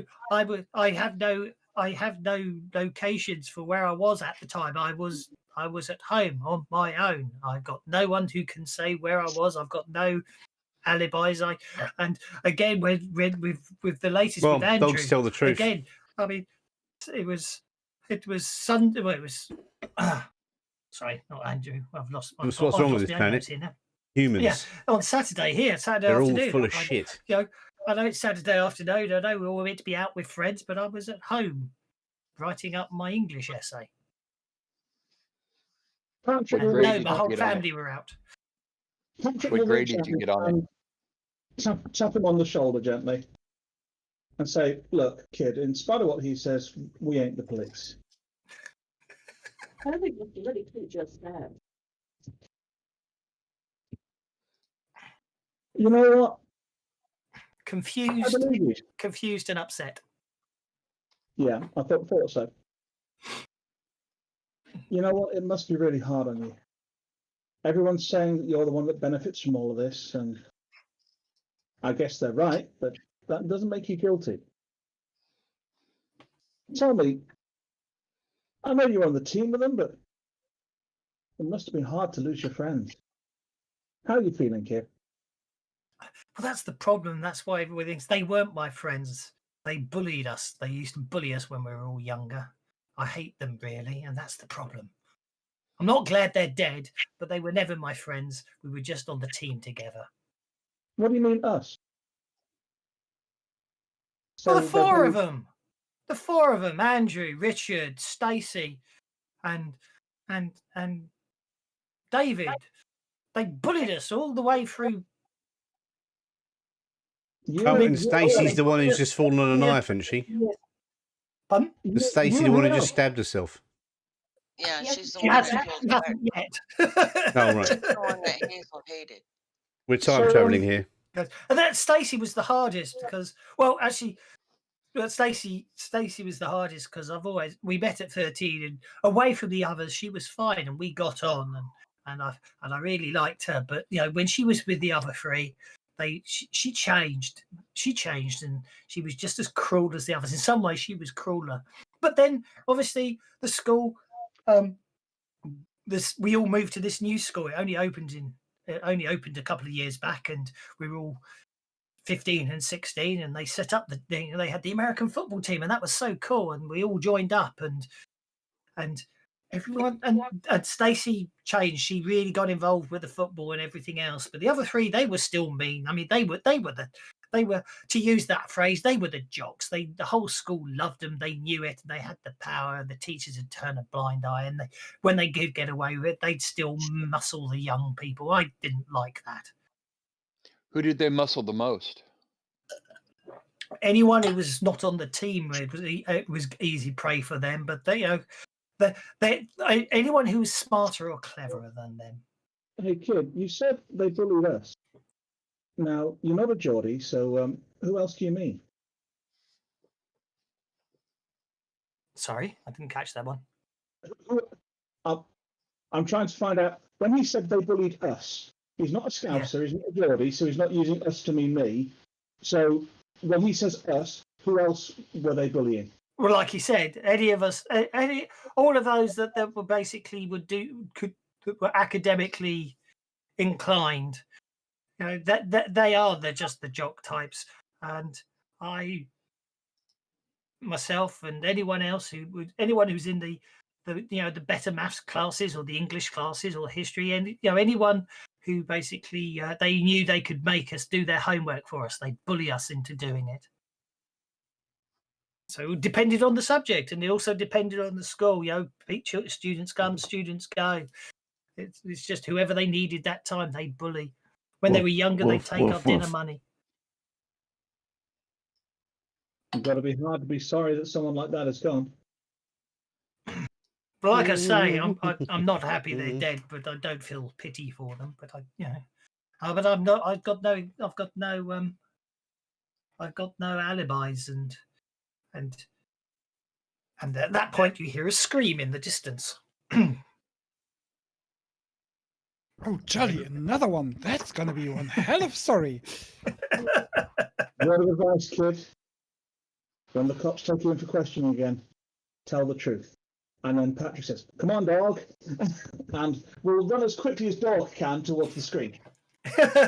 Which is very far for dog. I'd forgotten about dog. I forgot to bring his portrait over. Oh, well. You and dog. Remember, kid, tell them the truth, 100%, and make sure you can back up what you say. Like you were doing your English homework, be able to tell them what grade you got on it, and book off after Patrick. Okay, Graham and Patrick, you basically come to find Brett's got a microphone in the face of a crying girl that Kira's probably trying to comfort and keep away from Brett. Alan's basically feeling the pulse of what appears to be a teenage girl in cheerleader uniform lying in a pool of blood. Alan has turned her over as you arrive to check her, and you can see she's staring up with sightless eyes, a pair of scissors embedded in her chest. Grab the end of the microphone that is in the young lady's face, and get your story after she stops crying. That way they can understand what she says. And then, let's see, who was comforting her? Wasn't it Kira? Yeah. Yeah. Then I will stand between Brett and Kira, and just generally scanning the area to see what's going. Make sure that nobody else Brett's gets too the close. newspaper here. This guy, Brett Hack. Certainly, no problem. Patrick, yes, so you've just got to see John's staring up at something and then seems to look away a bit perplexed. But Brett Hackman. yeah, He's a as Hack you can TV imagine, reporter. the Probably staff works are for Fox beginning News. to appear. Somebody bring something to cover it with. Indeed. I'll hand her hand Alan my coat. You sure? A woman in her 30s who basically has the look. Well, I'm not saying they have a look, but because of where she is and the ID, you gather she's probably a teacher. Comes over and asks basically, seems a bit indignant why there's all these adults here, and obviously after the shock of seeing everything else, and finds out what's going on, and says, she said, "Oh no, not another one." And then she sees who it is. It goes, "Oh no, not Stacy. Poor Jason." And obviously the police then turn up on force with the press en masse, and it all turns into a huge stage show because obviously Sean McGregor turned up expecting to have the press being the centre of the attention. As the press, he turns up on the press catching a daring and audacious arrest of a 18-year-old boy, and for multiple counts of murder, only to find out the press, everything's kicking off with another victim of a terrible accident. And not only that, the 29ers seem to be here for some reason, which is obviously just goes to show that The 29ers when people it comes to that all of these coincidences are obviously in some way can be sensationalized even more. The press starts splitting up and trying to interview anyone and everyone, and it's quite a few hours later before you are all able to talk to each other and get on, basically get away from the police questioning and everything else, but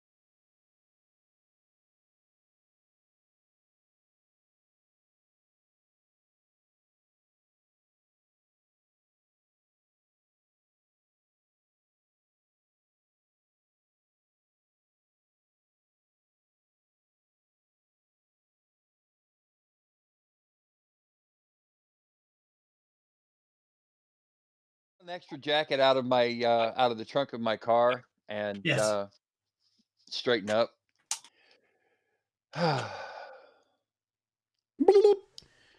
I think a scotch is in order. Alan's sitting there in a separate set of clothing, seeing as he touched the body, and therefore they took all of his. He ended up in one of those bunny suits, as it were, as they took all his off for forensics to make sure they don't, so they could eliminate him from the inquiries and everything. But so you had to go and get a change of clothes. Yeah, I didn't really want to stay in the white jumpsuit. No, exactly. But we gone on, have we sorted out Kara's plants yet? I still haven't been for a pee. You got the Ray's probably. I got a massive bladder. I got an elephant's bladder. Ray's obviously uncomfortable with my friend. Ray's probably uncomfortable with 9 other people sitting around him. To be honest, definitely puts him on edge. Definitely, yes. Oh, I make sure I'm not between him and the door. I was found near the plants. And really strong sweet tea. Unfortunately, it doesn't take you long to realise why the plants are sort of so uninteresting in here. They're all plastic. which is a good thing given the light amount of lack of light and the type of liquid feed they'd get in this here. But there's some nice plants outside, of course. But you do get a good strong tea. But I'm anyway. going to go outside and water the plants in. Because I've been holding it in for so long. Ray, look, there's a sign there that says toilets. That means restrooms in English.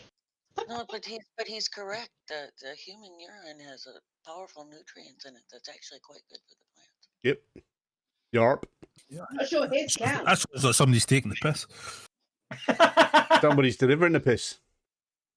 And anything he's going to be dropping that on, most people would just call weeds.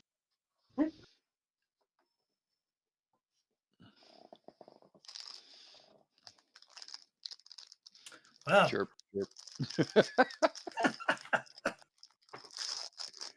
Right. You know what else is really good for plants? Burying bodies under them. It's the random way you just come out with that. I pop into my cider and spend the next 2 minutes choking. Patrick stirs his Virgin Bloody Mary with the celery. So, what's your plan of attack, people? So it seems that somebody's causing accidents for bullies. John will mention the person that was looking down at the scene and then vanished, and he will explain that yes, it was vanished, not pulled back under cover or anything, just poof. What did it look like? All I got was a silhouette. Could you even tell if it was a man or a woman, a boy or a girl? How many years? It was human. Well, there's lots of ways to make things vanish, says Patrick, producing his card and then making it disappear again. Yeah, look, I can make the time vanish. I down it. Get another one. Wait, when they were telling us about the library, the research of all those, dead plant books earlier, didn't someone find that a young girl Arp. had been among those that searched out the book we were interested in?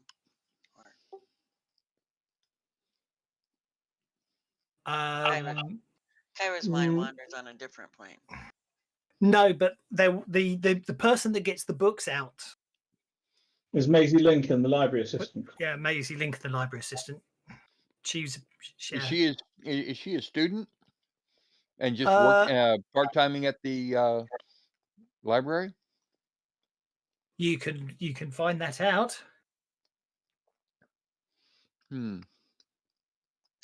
No, I was thinking about somebody who has a grudge against the bullies that hasn't, because I met the young lady, the Hazel girl, but she was under my eye working with leaders at the time of Stacy's death. Although if looks could kill, Stacy would have been dead long before she got to those scissors. Take my word for that. Maisie's the right age though to possibly be a student on a part-time job. To me. Sounds to me like somebody got very, very prepared.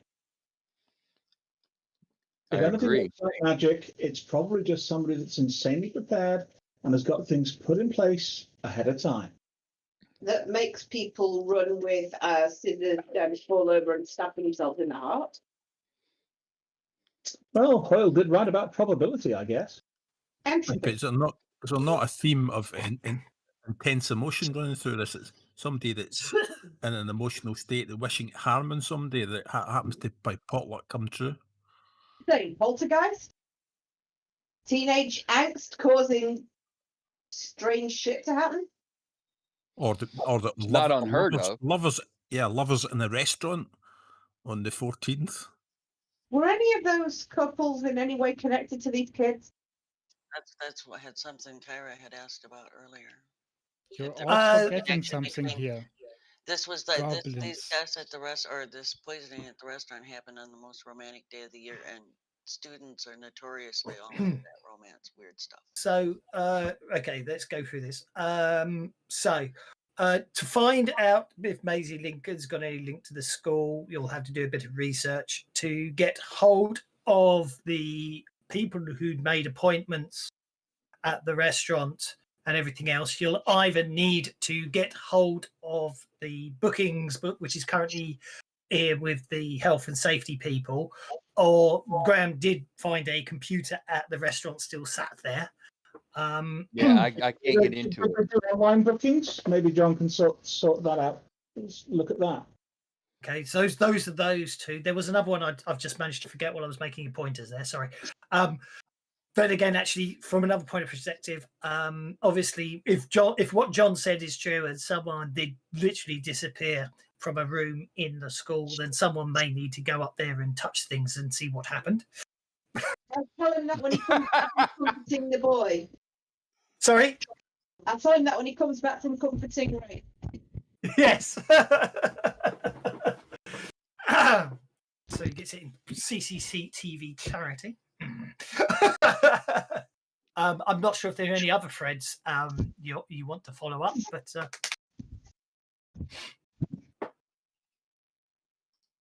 I'll say, but if you can split up or go on mass, I don't mind. And to say, if you've got any other ideas or anything you want to do, please shout them out.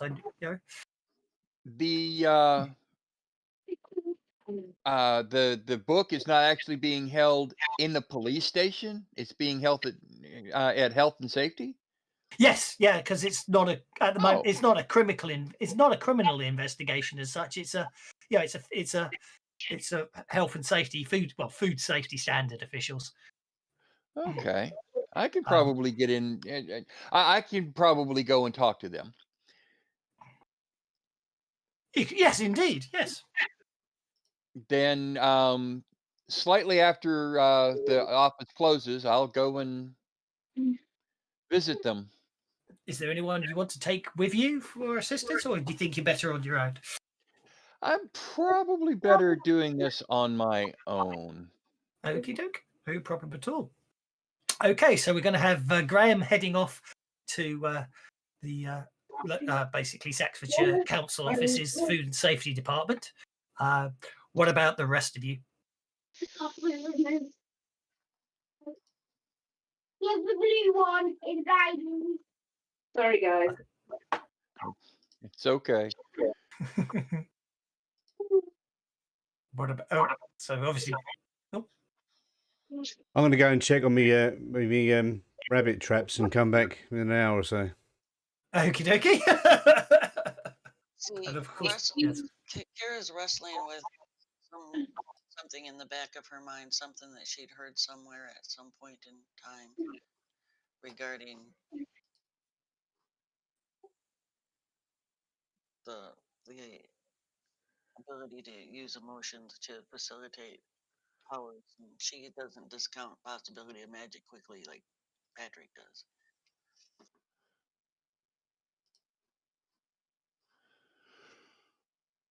Indeed. No problem at all. Okay. So, was the librarian connected to the school? That's something that needs investigating. Well, I was thinking about researching her, because if she wasn't connected to the school, she had to be vetted at some point. Well, indeed. So as I say with any of these things, if you can justify how to use a skill to get what you want out of it, then obviously you can use that skill. So, Graham, I think we can basically have a dramatic task, a quick encounter, as it were. So, basically, there is CCTV coverage of the council offices and all stuff like that. Obviously, you'll want to work out a way through that, avoiding discovery. Then there will be some examination of locked doors and locked cabinets that I'm sure will be required there. And then you'll probably need to just sort of get out again. So how do you wish to approach those three problems? Let me see. The surveillance camera, I will take a distance look. Are there cameras on every door? Make a notice check. Go away, Seems the easiest way to notification. go for that one. Oh, you've got multiple raises there. Well, at least one raise anyway. You do ascertain that there is a door where, for some reason, the camera has been moved and therefore doesn't cover it. Okay. Then that will be the door that I make my entrance in. Okay. I would use, of course, my ability to. Oh, this door's not actually locked. Indeed. Go for it. Oh, no, you're okay. You're okay. That's a bit sticky, that lock. It's a bit rusty. Yeah, it needs some oiling. Yeah. But you get inside. Yeah. There will be a security guard patrolling the place as well, of course. Okay. At the moment, let me see. I will have used my performance earlier to well. come in, look, get a fire escape, a picture of the fire escape routes. Yes. And in so doing, should be able to get a basic idea of where their storage is going to be, and then go to their evidence locker. Okay, no problem at all. All seems perfectly reasonable. So, and I'll use your thievery earlier. You basically are able to acquire the book, and I think all we need is a nice little stealth check to avoid the notice of the security guard. I've already rolled their notice, so all you've got to do is feel confident that that a 21 beats my notice. There's some stealth. I am somewhat secure in my ability to leave. I also, when I get after I get out the door, get it nice and closed quietly, I'll relock it and walk away. Okay, no problem at all. Okay. Well, I mean, to be honest, with that stealth check, you could have walked up and down the building as a one-man band, playing every instrument as loud as you can, and they still wouldn't have noticed you. Okay, well, you have. Yes. Before I leave the evidence room, yes, there is there's a small card that is left where the book was. Does it happen to have a P on it for Phantom? Actually, it doesn't really. I'm trying to remember what it is. With the shout of the police. It's a blank business card. The police outside for. It is an embossed business card that says "Thank you," but it's not. There's no color on it. It is quote blank, but it's embossed with "Thank you." And that was it. Yes, thank you. I'd forgotten about that. I knew there was a reason you were doing that, but I'd forgotten about it. Yes. And move away. Okay, wonderful stuff. So while Graham's doing that sort of thing, what are the rest of you up to? Obviously, we know Ray's so gone nosy. to They were check his talking to snares and someone. reset them. Probably just being busy. John, What are you doing outside? Oh, up to, going sorry, Alan outside. was about to talk there. Yeah, it wasn't really anything massively important. I think I want to try and use the internet to find out who the extra special students in the school were, who the real brain boxes are. All police on one girl. That's a bit too much. My guess, that would be research. See if you can sort of find anything like that. Obviously, go through the school website to look for who's won awards. Yeah, exactly. Yeah, that'd be research.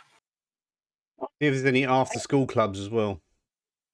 Well, indeed. Let me see. Well, obviously, there's the associated sort of drama club, and there's some sort of art club. There's obviously the standard teams. There's a football team. There's a rugby team. There's an American football team. There's a hockey team. There's synchronized swimming. Apparently, is quite popular with some of the girls. As it comes academically speaking, from a pupil's perspective, you find that James Beckett, a few seemed to be quite prominent. He was running the local school rag for a few years, but obviously He wrote the he seems to, but his name stops appearing on awards and stuff a few years back, about 5-6 years back. Basically, and Jason Desmond seems to be, for the last few years, seems to have done very well in English and stuff. Hazel Tiddery, it seems to be another one who's been academically gifted over the years. Yasmin Desmond seems to have done very well in her first year at the school. Apparently, it's her first year there. She's 13 years old, and there are a few others, but they seem to be. It seems to be that Jason, James Beckett, The people beginning with J. Okay. Hazel Tinnery. Also, you also notice that a few others that one of names that them's come got to an light, echo. It's not you, sort of because you one of them's jot got an down the open mic. names of all the groups. There's an amateur dramatics group. There's a role-playing game society. There's a chess club. There's a music group. The school, I mean, is all quite impressive. The other thing is you do actually manage to get hold of the blueprints to the school as well. They seem to be online. But Print that if you out need, for you later, along with the list of the names I found. that will take quite a while to load the high school map. Yeah, fair enough. Well, that'll keep me busy for a while then. I mean, you don't need to worry too much about it. As I say, I'll just share it so then it starts caching it with you guys, and it's ridiculously big, but it is the entire school there. If you need it, that is, for any reasons whatsoever. That's the one map I did find. Okay, John, I do believe were you doing any electronic investigation or not? I can't remember. Mostly, I was just kind of doing assisting stuff like everybody else. I was just kind of helping them along and offering pointers, as it were. I'll let them research. I don't want fingerprints left behind. No, that's absolutely fine. Okay. Is any other lines of investigation anyone wants to follow? Any other things you wish to pick up on? Sorry. What time of day is it? Well, you're all in the you're all in the pub, and Alan's just been surfing on his laptop, as it were. Graham's disappeared somewhere, but the idea that you might want to go to a certain room in the school and touch things did come up earlier, but you weren't here at the time. Yes, that's not necessarily a bad idea, but I'm not the kind of person that gets into. So we wanted to. Oh yes. I know, John. I think it was Reg wanted some help investigating if there was a connection between the librarian and the school. I was going to use research for. Yeah, research then. Yeah, but obviously John's helping you all out. So. Well, since I've got an appointment at the school in the morning anyway. Yes. Just it should have been vetted for under the Child Protection Act. With a combination of the map of the school and the American map, but Western. And people that saw the figure in the windows. Ooh. Which room what do you mean, is it that I might want to go and look in? What kind of a thing is that? It will be one of the classrooms. So this very much appears to be a single-story school. Well, there is a second story, but after I got for the records, there is meant to be a second story. So, but I didn't actually bother with the map once I realised how big the map for this one was, and then most of the classrooms were blank, as it were. But it was a second story classroom overlooking the courtyard. It doesn't really matter. The map's only there if we need it, and we may not. But this was before I decided I'd probably end up being more theatre of the mind. Not like a school office or anything like that. Where John saw the face? No, it was definitely up in one of the science lab classrooms on the second floor. Or first floor, I should say, shouldn't I? We're English.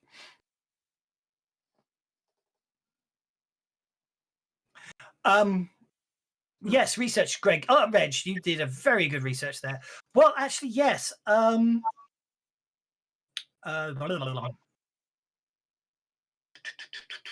lost her name. Maisie Lincoln. Maisie Lincoln is, in fact, a student at Glyn School, and is on a sort of work experience job, sort of once a couple of days a week. She works at the library. Saw a thief there. She nicked the a book. work experience thing because she uses the time, obviously the experience there, because she's trying to get an academic research, for academic research. So she spends the time at the library because it gives her unfettered access to the stacks and all the research books down there. Some of the books, apparently, there's lots of interesting books in that library that were donated. That the public don't get to see, and obviously by basically spending a couple of days a week with the school's permission, there, basically she gets access to the books and can study there, and obviously helps out. And basically, I've forgotten his name. Bob Newland doesn't have to pay her because she's still a school student. I've just noticed something. Mm-hmm. That library, it's Saxford Museum Library, which probably means Alan had the keys for everything all along anyway. Yes, but no one put. I did actually put that there, but I did not know that. I mentioned that. And he probably knows, and he probably knows Maisie because he works there. No, it's Saxford Museum Library. It is a separate building. Okay. But Alan would have known where to get keys if you did need to go there after hours. Well, there you go. But Who no one needs asked him. keys? I leave all the doors open anyway. I mean, But exactly. Alan would have known that, but obviously he wouldn't necessarily have realised that because he's obviously an honest person. Okay. I'm joking. I'm just explaining. But yeah, I deliberately put Saxford Museum Library in there. Think because I thought if you're there, then there's all little. I deliberately put things in. I'm sorry, we've been very distracted by small things in our house. It's absolutely fine. It doesn't matter. It didn't affect the storyline in any fashion. So- Grab, you get back to the pub,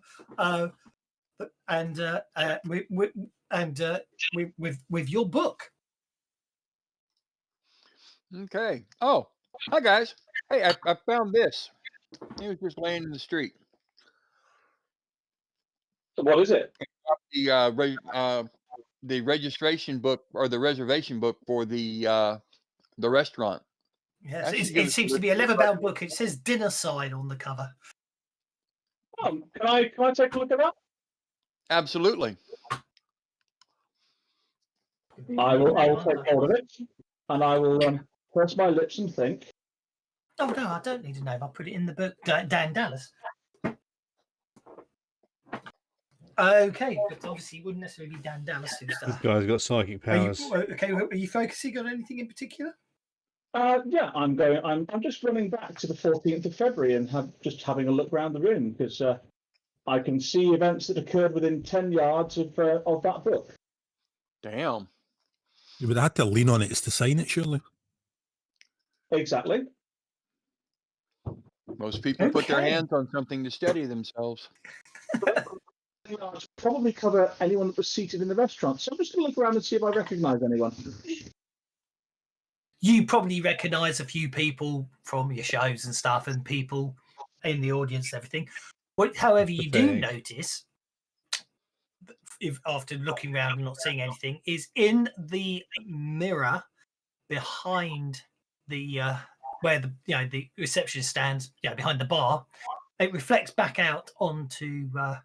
It reflects back out to the window outside. So obviously you notice something there. So then obviously you refocus that way because 10 yards means you can get outside the street. There appears to be someone standing out there. Yeah. And about 5'10", wearing a billowy robe. no, she's a bit shorter. She's not wearing a billowy robe. Her glasses and her red hair are sort of blowing gently in the breeze, and she seems to be muttering something and wiggling her fingers at the same time. I've not seen this person before. Yes, you have. I have. Where have I seen her? In the It's Maisie library. Lincoln. It's Maisie Lincoln. Okay. Aye, Maisie Lincoln is a student at the school. Now she although she works for the museum, she probably borrowed the book, took it to school. Just out of interest, looking around the restaurant, Mm-hmm. anyone of high school age or just after high school age in there? Funny you should say that. Like maybe Stacey and Jason having a date on Valentine's Day? Funny you should say that. No, indeed. Funny,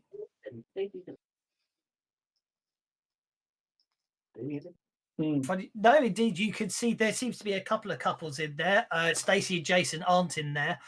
They do seem to be some other people of high school age. One of them does appear to be someone you recognise from the cheerleading squad, but you don't recognise the. Well, she seems to be sitting there with a boy you don't recognise. You're not entirely sure what if you were being brutally cruel about it, as it were. Hazel and the boy seem very mismatched. He's a bit bookish looking. He's got very thick glasses on, and he's a bit spotty faced. And she doesn't seem necessarily too happy to be there. In fact, she seems a little confused and annoyed that she's there. And they seem to be arguing. And she seems to be getting up and storming out. He seems to be rushing after her. And they're not eating oysters? They don't appear to be eating oysters, no, but what you do see is that Maisie seems to stare after them. And as after they run off, there's a slight smile on her face and she walks away. I'll push the book away without having even opened it to look at what's written in it. And so I think we need to have a word with young Miss Lincoln. Shouldn't be too hard to make it happen. I'm going to have a look through the names in the book for Valentine's Day and see. Oh yeah. Basically, based. You recognise. Basically, it would appear that. Well, there's no. You don't see a name for Hazel there, but go through the names and obviously cross-referencing them and everything else. One you when you look up doesn't appear to come up on any records for electoral registers or anything like that. It's a Glenn Newman. I'm going to the pub. Which you recognise from your earlier research of, which is why the name comes up. You recognise it from your earlier research of the high school clubs. Glenn Newman is the founder of the Glyn School Role-Playing Game Society. He's the RPG guy. That's the one we're looking Definitely for. They're the ones should who've been nicking the book. Do you explain to us that the whole scenario that you saw? I'll certainly allude to it. And out of interest, does the RPG Society have anything on the school website? Are they playing Deadlands at the moment by any chance? Can I check that? You can have a look. Do I need to roll for that? Oh, I think so. That's going to be probably it's probably in one of the strange back areas, or maybe you might need a little bit of prodding from John to get in the right spot. So try a bit of research. I will as soon as I can get this map out of the way. Sorry. I only loaded it in case you wanted it. By all means, just close it. The point is, if you need it or want it for planning anything, it's there. But you don't necessarily need it. I realise you say by all means. My computer is not saying by all means. My computer is saying no. I can do that. And it'll close it for everyone. There you go. But it should all be cached, though. If you need it back, I can always reshare it to those that want it. So they're in a role playing club, and they're getting bullied, and she works in a library, and she's obviously doing some research, and she finds a book, thinks, "Oh, this would be a great source book for a role playing game." Takes it to the role playing club. They sit down and play about it, and find out it's actually magical, and then they decide to use it to get back at all the bullies that are bullying them. You know, Reg, that's the kind of leap of faith I wouldn't normally expect to come from you. Yeah, that's definitely what No. happened. That's what I thought. First 5 minutes in. I'm willing to believe it because I think the government planted it there so that this kind of stuff would actually happen. It's a test to see how much of this magic stuff is actually real. You know, I've not been in this country that long, Mr. Marlowe, but are you really ascribing the British government with that level of competency? No, that's why it got into the hands of kids. No, the They only were reason I'm hiding it saying in the library where no one would think to look for a book. The Well, no, fiends. it's this kind of a book. This isn't something that normally kids would be picking up. This is something that like an adult who wants to learn more about poker or something along those lines would pick up. Well, yeah, normally. But, you know, I interviewed Bruce Campbell once, and he wrote a foreword for this game called Deadlands, and that's got something to do with Hoyle's Book of Games being magical in it. I'm trying to find out what my. Well, don't even get me started on role-playing games. Well, honestly, to be perfectly honest, I really don't care. I was just looking for an excuse to go and get hold of that girl by the throat and ask her what's going on. Well, if you want to beat up women, I don't know, join the World Wrestling Federation or something. And Kyra's been over here quietly sitting in the corner, sipping her tea, going through her memory about You know, cheese makes me knowledge you guys wouldn't be aware of in places other times where the power of love and revenge brought together. What kind of Anyone who heard Patrick's description of what he saw and has the occult skill, feel free to make an occult roll. I think I rolled twice because my thingy isn't acting good. That's okay. Well, Byron critically failed as well for some reason. He double rolled, so that's okay. So, Kara, you failed. Oh, I didn't realise you were back. I rolled for you, and then you rolled. Oh, that's okay. Oh, that's that. In that case, I could ignore the critical failure because I'm going to say the critical failure was me because that was me rolling it. Was the other one was you rolling it? So, Byron, welcome back. When did you get back? When I said back. I didn't hear you. Sorry. only a few minutes. Did you Are hear you what telling me Patrick Byron saw? got back? Don't believe I did. No. Haven't you learned anything? Byron always appears when you need him.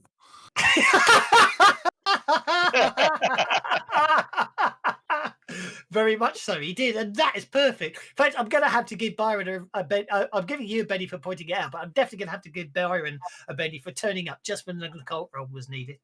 Patrick, do you want to tell Byron what you saw, and then Byron will tell you what he's realised? I will tell Byron what I saw, and I got a success as well, so at least I know a little bit about it. Yeah, but no, you physically need to tell him because he wasn't here. Okay. There's at the restaurant a young girl standing outside staring in at the diners, and redhead. She was muttering and wiggling her fingers exactly like this, says Patrick, doing finger wiggles. Right. That is We're meeting. Then a young couple left that she'd been staring at, and looked like they had a fight. She smiled after them as they'd gone. Yum yum. So, Patrick. Well, actually, I'm going to give. But Patrick, you have an inkling. You have a slight of an idea, but you're not entirely sure. But Byron, that what you discovered, what you think about there, and makes you think is if it's a certain type of incantation, then you actually think you may have an answer for what happened to everyone that was eating in the restaurant at that time. Basically, if the spell she was using, magic always needs a power source. Sometimes it comes from within, sometimes it comes from faith and belief, and other times it can come from elsewhere.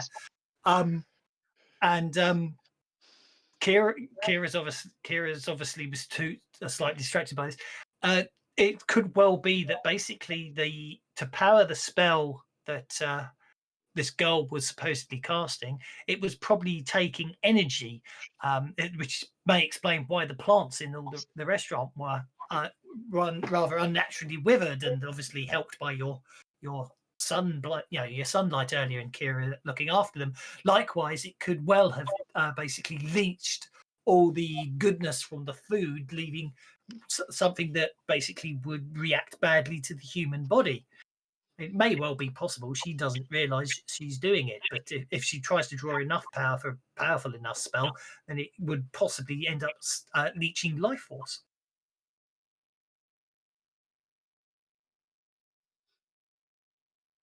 So it Does would he seem that explain our this to young us? lady here doing something that she doesn't know the full extent of. Quite possible. And Alan just vanished.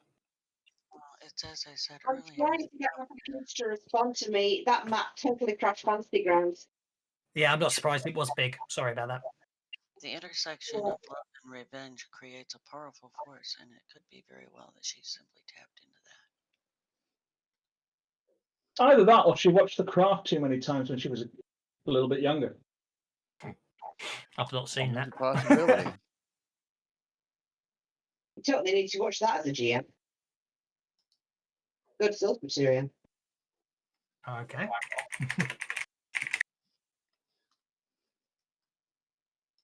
Oh, I might have seen it years and years and years ago. No, I've never actually seen it. I remember. I recognise the poster cover. Anyway.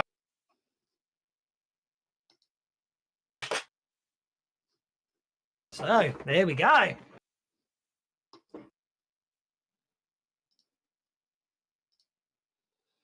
What's the plan? Well, Patrick's plan is go to the school in the morning as he's got an appointment there. Yep. And then see if he can either get to that classroom and have a look around that, or accidentally bump into Maisie Lincoln somehow if she goes to the school. She does. Mm. And Kyra's going to tag along with Patrick, mostly because it's easier for her to just go on the pretense that she's looking at changing to this school next year. Okie doke. And the rest of the party? Because I feel some of you have been very... I'm going to tag along with Patrick. Sounds good to me. I'll tag along with Kyra. To make that roll in a bit and tell you what I find, and that might alter what I'm doing, possibly. Well, indeed. I'm also paranoid. Yeah, that I will Brett's been go very with Alan just to make sure that we stay in at least pairs. Yeah, I mean, I'll just sheer loyalty. I'll go with to go and interview the girl as well, but I won't actually interview her in case she kicks off. My meeting with the headmaster. Ah, now this gets interesting. This is where we get to actually. Just worried Reg, if she kicks off, I might have to punch her living daylights. I'm going to pop it in. I'm going to pop up. I'm going to create a nice blank image because I think I've just realised something I could do, and this makes things interesting. Ha ha ha! Reg, from your research, where you discovered that Maisie did indeed work 2 days a week at the what's the word I'm looking for? Library. It was Tuesdays and Thursdays. And today's Tuesday. So she won't actually be at the school, she'll be at the library. So if those who want to talk to Maisie want to talk to Maisie, they'll have to go to the library. If today is Tuesday and we're in the evening at the pub, the library's closed. So tomorrow will be Wednesday, so she'll be at school. No, it was everything happened on Monday because the paper came out Monday morning. You went to the school at Monday afternoon, and then they're in the pub Monday night, and now it's Tuesday morning. Oh, okay, sorry, I got confused there. I managed to roll. Hurrah! What was that for? I can't remember. That was for finding out about the RPG club and what they were currently playing. Oh, what they were currently playing. Something called 5e, whatever that is. Oh, wow. It's not Never Deadland. heard of it. It's 5e. And can I find out who the GM is? Is it the guy who was in the restaurant?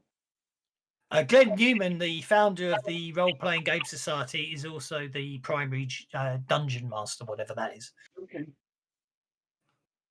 He's He strange is the one in times. charge of the gate. So we are going to. So if we're going on the assumption that Reg.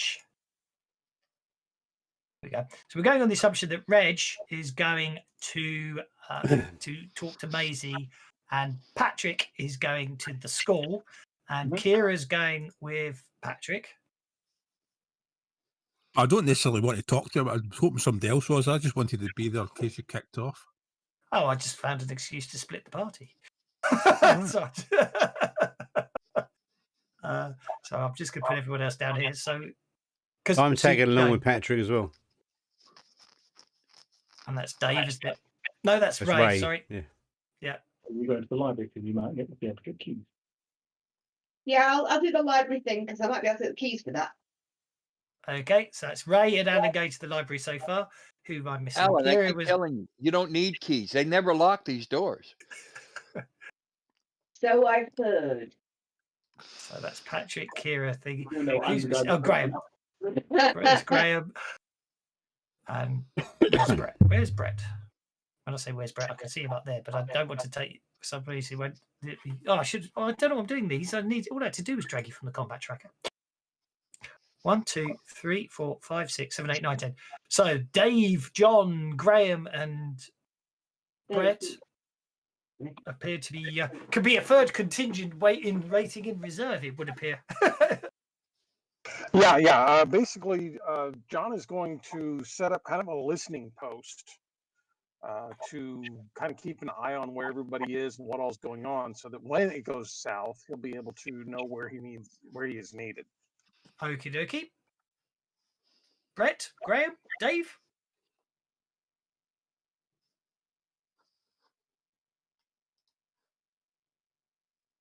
Wow, I have to be honest, I can't remember the last time I heard from Dave or Brett, so I'm a bit paranoid now.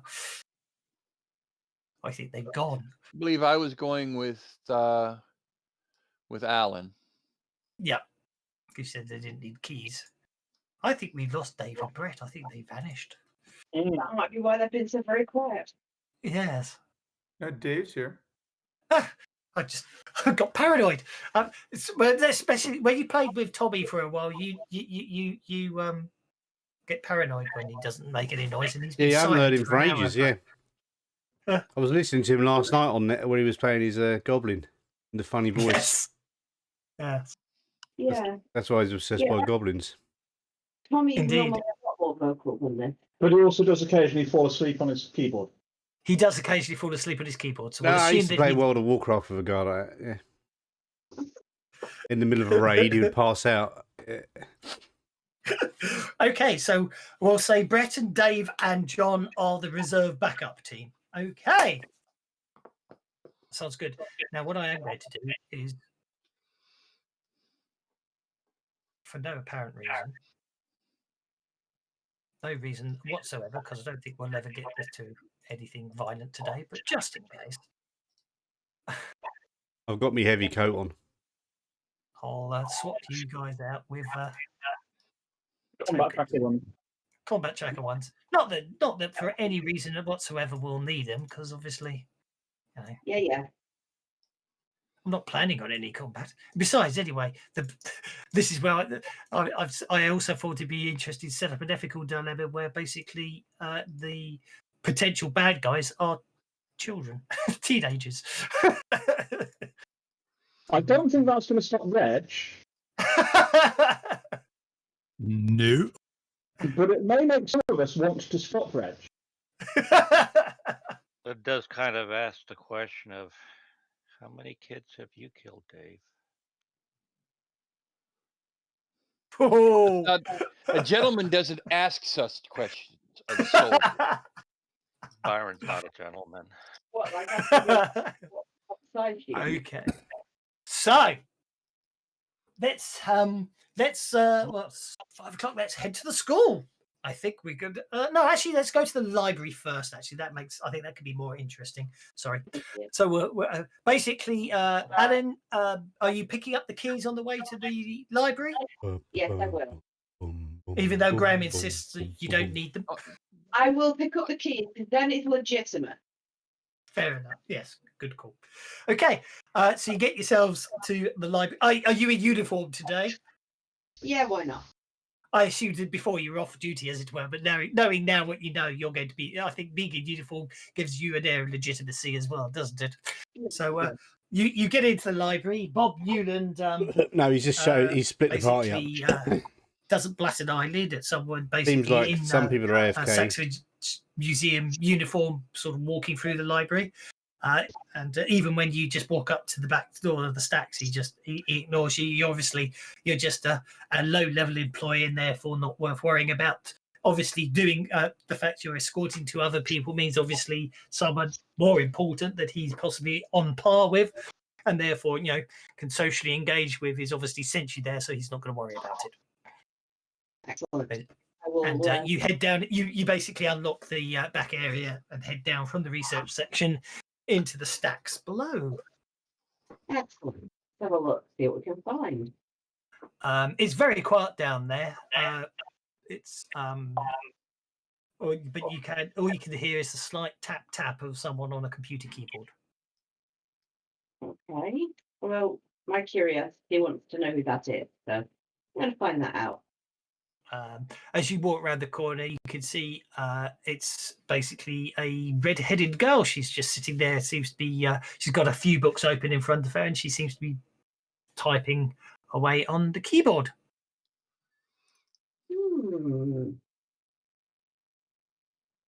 Intriguing. This is Maisie, correct? You suspect it is Maisie, yes. Yeah. Okay. And the first thing I want to do is just walk up and close the books. Hi, Maisie. How are you? Or actually, hello, Maisie. How are you? She jumps with a start, and goes, "Who are you? You're not supposed to be down here." Check the uniform. Ask him. Well, yeah. Then she sees the uniform. She goes and give notice checks.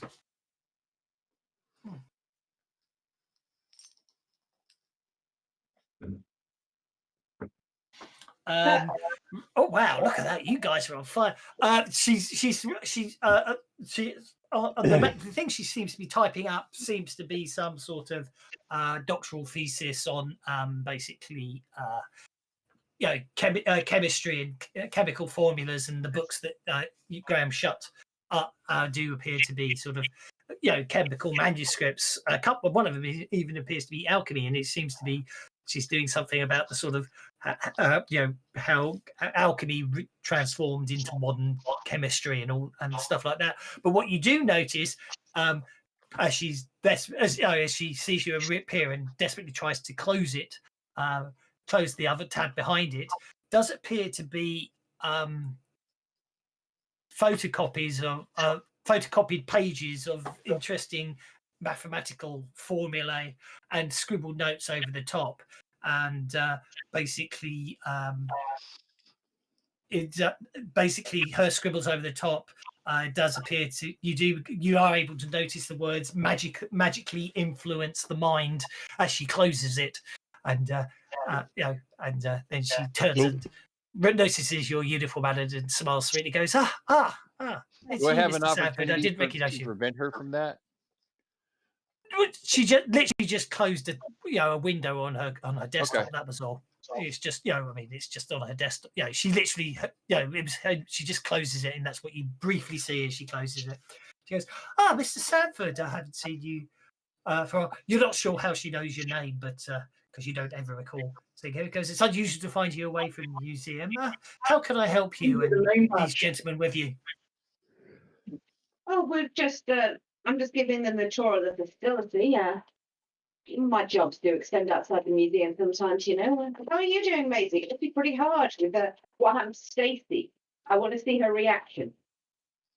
Oh, I just got a console error. Oh, that's fine. That's fine. I know why I got the console there. Her reaction. Well, that'd be interesting. Let's see what her reaction is. Oh, she very. Yeah, she looks very confused, and you see a look of anger, and then vanishes across her face, as it were, for a second. It is like, sorry, I don't understand. Just checking your character sheet. Don't know. Oh, did you not hear about what happened to her? No. I left school I left school yesterday, and obviously today I come here, and so therefore I haven't caught up on the gossip. I won't get to hear much until a bit later in the day. You can't get a mobile signal down here. It's terrible. Uh-huh. Well, yeah. Stacey had an accident. Oh, She, really? That's. Yeah, she's dead. She genuinely does look shocked and surprised at that. You don't know. You have no. Yeah, she really doesn't know. Yeah, you get the distinct impression she didn't know about that at all, and she's very. She seems like, oh no, what happened? How did that happen? It was an accident at the school after practice. I think she slipped in the shower and banged her head. Oh, that's awful. Does her reaction to that tip anything off? No. No. She seems very surprised. Although you're very hard. You'll although just as you're trying to read that, the lights suddenly go out, and it's you're plunged into darkness. Oh, Since I was standing next to her, can I reach out and grab the collar of her shirt? You can certainly attempt that. Hang on a second. Let me do. That would be you. Okay, please try athletics to try and grab. I'm going to grab her wrist. Okay, both of you make athletics checks to see if you can grab her as the lights go out.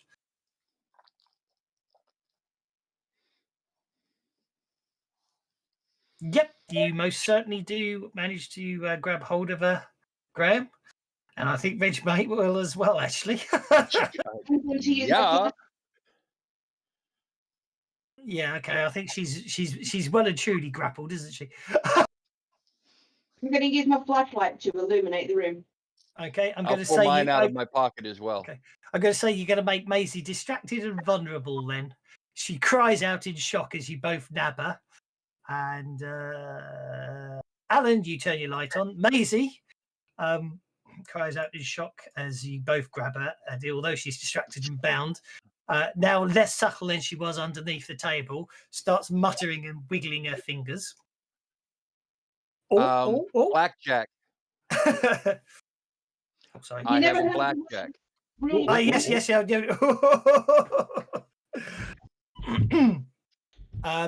That's fine. No, I basically I forgot to share the tracker with you guys. So Reg, you got to go around and turn to the lampshade, and so it's her go on the 5 of hearts. But I wouldn't worry too much because you'll get another go. Just really need to remind myself what happens on a raise. Who turned out the lights? Pretty weird. Okay, well, that'll be Reg. So I'm going to basically, what's the easiest way to do that? I think the easiest way to do that would be D6, so D8, D10, D12.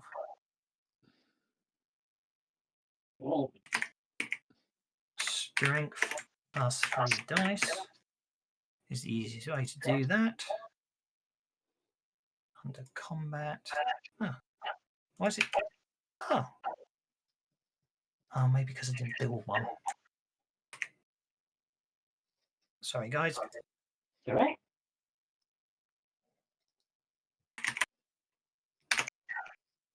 Okay. So basically, what happens is suddenly a bunch of books fly off the shelf and hit Reg from behind. Wow. They obviously hit him very hard. Mac.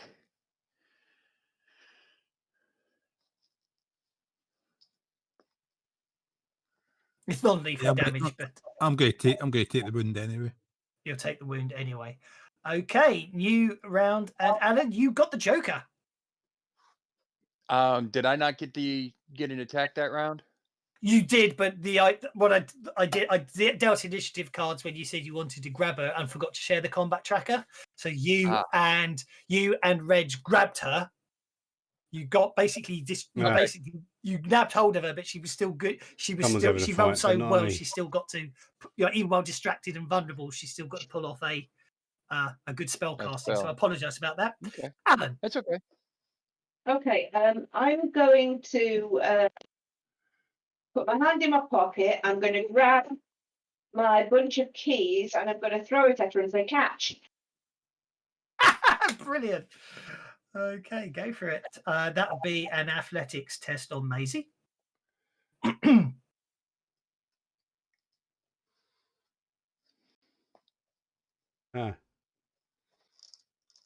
Pardon me. She caught them. Hang on. She can't cast magic while her hands are busy. Well, good point. But I took it more as a test, as you could get distract her or make her vulnerable. But yeah. Oh. Actually, no, I don't know why. Also, if you got the raise, it would have shaken her. But obviously, I clicked the wrong button there. Graham, you want to blackjack her? Yes, I do. Go for it. One of the dice didn't make it into the tray. Impressive. It didn't actually register it as an attack anyway. Oh, yes, it did. It did. It just obviously decided it was a 1 anyway. So you still hit on a 5. All right. After all, she's only a schoolgirl. She doesn't know how to fight properly. Oh man, that one bounced too. You can even miss the table in the virtual environment. That is skill. Yeah, I'm talented. Do you wish to spend a penny to re-roll the damage? I most assuredly do. That's better. That's better. You clomp her on the head. I'm going to spend one of my bennies to see if she can Nope, she's out. You knock her out.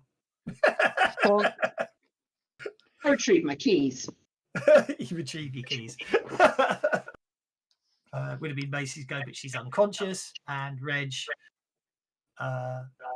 you would have been remained shaken anyway. But it was a very short but sweet fight, as it were. But yeah, you knock her out.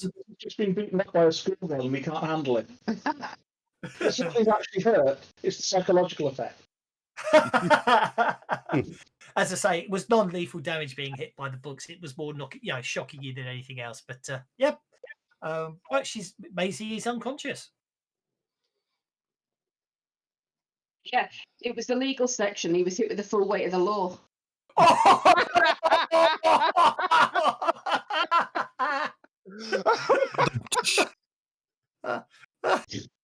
That woke Tommy up. Oh man. Okay. At this point, I look at Alan and say, "Now what do we do with her? We can't very well carry her out." Sure we can. The power just went out. She stumbled, fell, banged her head. It's unfortunate we're taking her for help. Great idea. At which point I will pick her up and tell her, you lead the way, and tell Alan, you lead the way. All right. Can I have the 3 of you make vigor checks, please? Well, here's the funny thing. Because I'm wounded, I was going to drink a bottle of alcohol. Oh, I guess.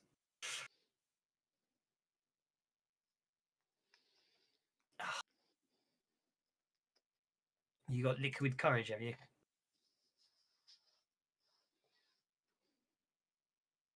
See, under the description, character description is a piece of computer code for you. Fair enough. Easily. But can I have a vigor check anyway? After I've applied that to you, which I have.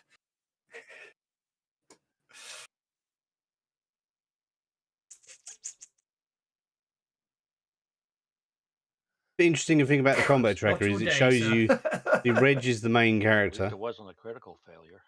Indeed. and then it shows you who he's Oh, targeting. right. See So the blue? basically, That's who he's It's targeting. Benny Reg, that. okay. I'll say after the combat, your wound goes away. That's fine. Yeah, that's fine. That's absolutely fine. Thank you for all your vigor checks. Let's pop over to the school. Byron and Ray and Yeah. Patrick to us and now. Kira. Oh, off to school. Yes. So you're off at school. Well, So, I'm going in. I'm going into reception Mhm. to see if I can find Laura Holly and give her signed picture.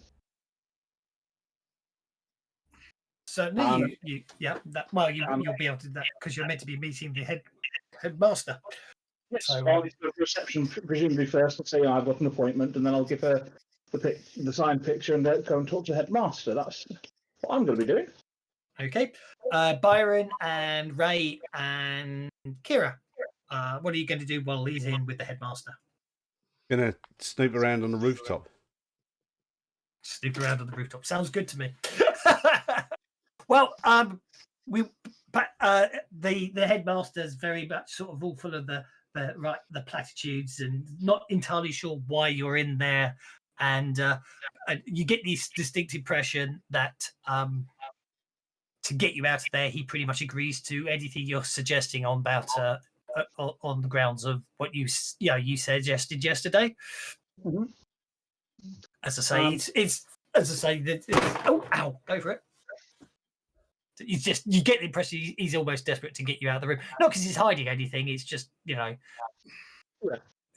got 4 dead students. He's having a bad month. Yeah.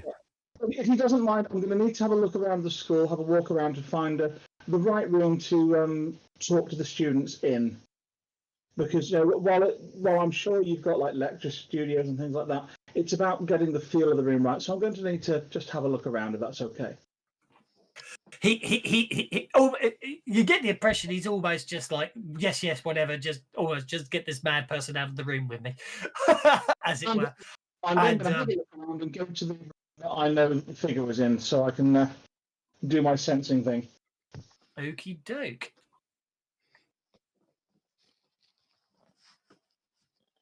So you head up to that room, and Byron's checking out the bins. Are you looking for anything particular? Or is it just breakfast?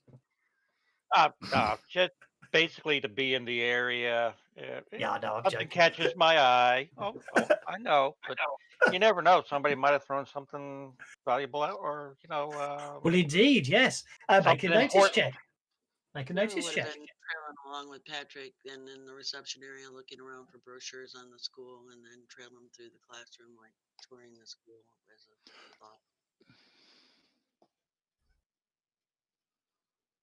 thought. Byron, what you come across is some sort of scribbled notes going on about mistakes in something called Deadland's book, implying that where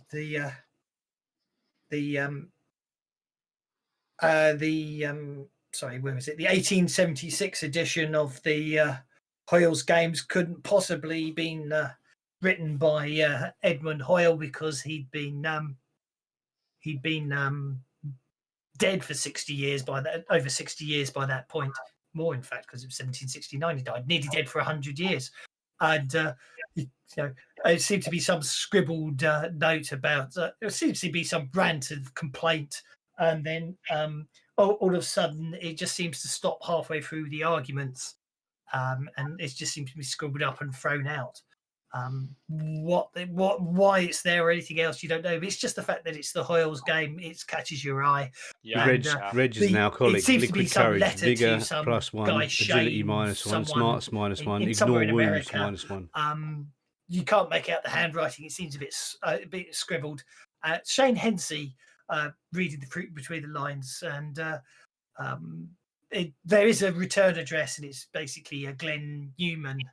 And but halfway through, he just seems to start writing because he says, "Yes, when we refer to page and it has a page number which I've managed to close the book, so I don't know where it is now. When I refer to page whatever of the rule book, it clearly states, and then it seems to stop.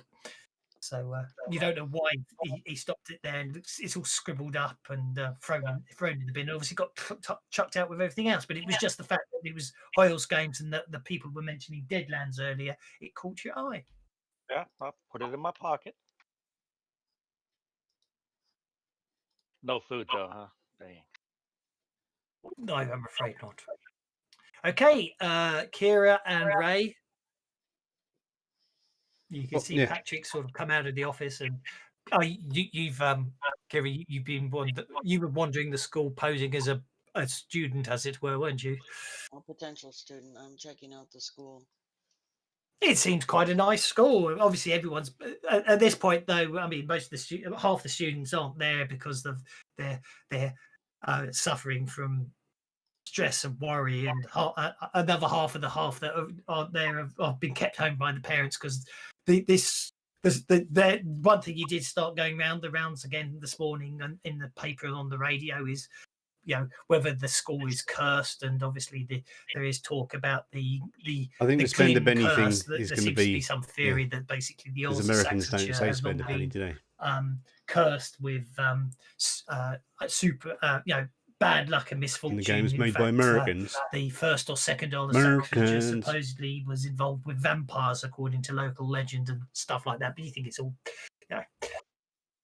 But obviously, most people don't take it like that. But some parents seem to be very paranoid and are not letting their children come to school today. And don't forget about the goblins. Jason Desmond apparently isn't in school. You're not sure whether the McGregor's let him go yet. You do see a load of people sort of looking after a bunch of girls looking after another girl who does seem to have a familiarity. I can't say the word. Seems related. You expected it's Jason's younger sister, and she seems to be surrounded by her friends who are warding off people and keeping her safe. But it seems a nice school apart from all the misfortune that's befallen it lately, and it seems quite muted in that regard. Oh dear, a few pupils died. Shit happens. But apart from that, it's a totally nice school. Apart from all the dead people, yeah. Hazel, you do come across one area. You do find Hazel having a meeting with the rest of the cheerleaders, saying how awful it is what happened to Stacey, and the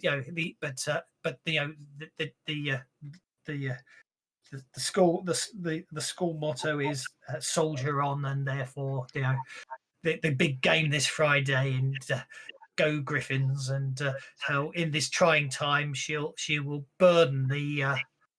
shoulder the burden of being captain of the cheerleading team, and also playing up what a great friend they've lost in what a great friend she's lost in Stacey, obviously her best friend forever. Yeah.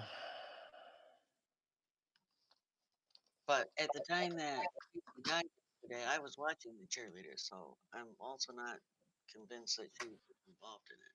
She benefited from it, but not. Oh yeah, she benefited from it, but that's about it. You think?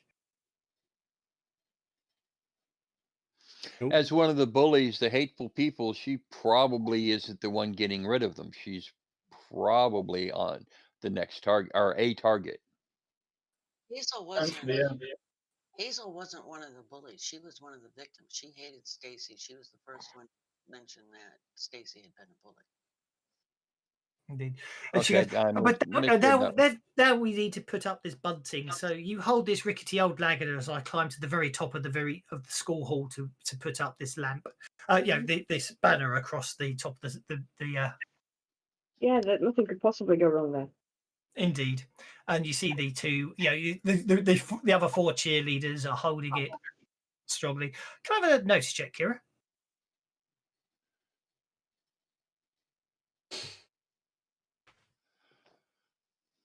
You notice there seems to be someone standing towards the back on the stage, watching them. Seems to be muttering something and wiggling fingers. Patrick, you've got up to the room where John saw the the figure vanish. Yeah. Is it being taught in at the moment? It isn't being used at the moment. No, it's one of How the is- science rooms. All right, Does it I look thought it like was a it's used roof. It was a room, was it? Well, I'm with Patrick then. Right. Yeah, that's what I figured. I realized. Yeah, my mistake. That's In all right. which case, I'm going to go for something that's obviously fixture of the room rather than something that might have been moved in or out. And just like I'll ask a gas tap that was looking at the window what might have been going on. And I'm going to Make keep life a dogs bit by the easier for door, you. make John sure he did doesn't get say he was interrupted. touching the figure was touching the window. Well, okay, so I'll go and touch the window myself. Okay. And What maybe- you see maybe I is see the reflection from yesterday in it. what you. No, I'm afraid there seems to be something force protecting it. Ah, there we go.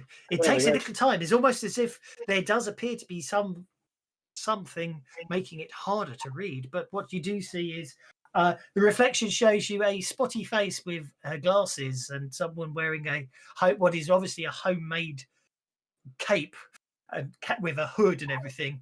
And the hand that's touching the window seems to be splayed out, and you can see in the reflection you can see that the voices, the eyes are staring downwards, and the voice is muttering, and the other hand seems to be wiggling its fingers. Hmm. And interestingly enough, what it does seem to be saying isn't sort of a chant or anything like that, but it does appear to be mathematical formula. Mathematical formula. Okay. Well, probability and chance. Well, Hoyle did do a treatise on probability. Someone rented them out of the library as well. Someone was looking for all the chance stuff.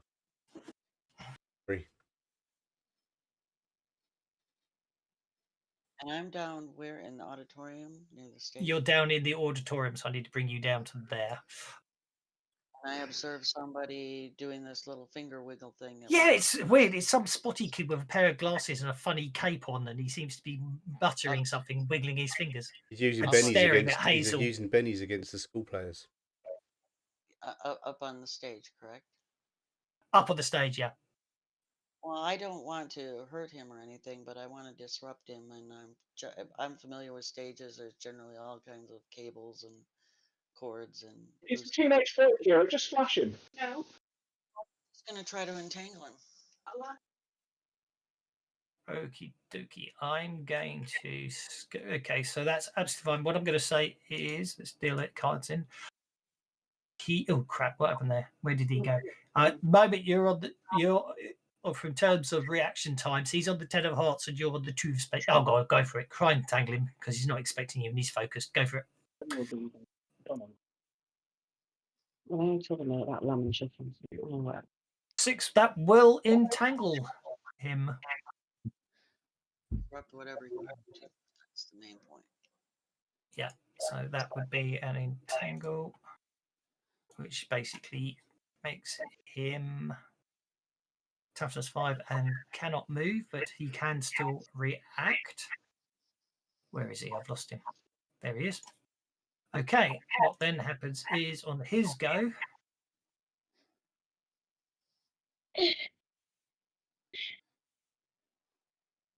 Oh, how unfortunate is that? Even with your entangle, he's just able to mutter the right words. And basically, suddenly, you see both of the all 4 of the cheerleaders that are steadying the ladder. They all at once fly backwards while holding the ladder, causing it to literally split in half. And Hazel come plummeting to the floor with a loud smack. I'll run to her and see how badly she's hurt. See if I can help her. Okay, you run over. You run over to her. You can attempt to. Well, I think you can. I think you can actually do something about that. Gotcha. Yes, you can. No. I'm gonna throw a Benny on that to see if I can do better. Okay. I suck today.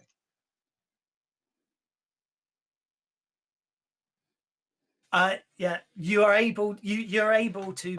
Basically, she landed badly, and she landed on her chest, and it definitely broke her ribs, and basically the ribs did puncture internal organs, and it would have been quite an unpleasant and painful death. But miraculously, actually, what obviously happened is she landed and just was winded after you check her over, Kira.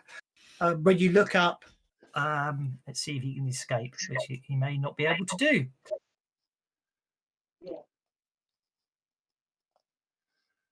Where is it? It's athletics. I gave that athletics. Come on. Did I not give him athletics? Yeah, I'm such a deluxe person. I forgot. No, he still seemed to be captured on the stage, and he looks up at you in anger, and yeah, it seems to be very upset. At this point, Graham and Alan and who else went? Who else went? That was Ray. Right, Reg. Yeah, you Reg. get the three of you and Maisie. No, it's not zoomed. Where's the selection one? I know there's a selection tool. Yeah, we're gonna have to take her with us. I'll just do it that way. You basically take Maisie back to the command center that John set up.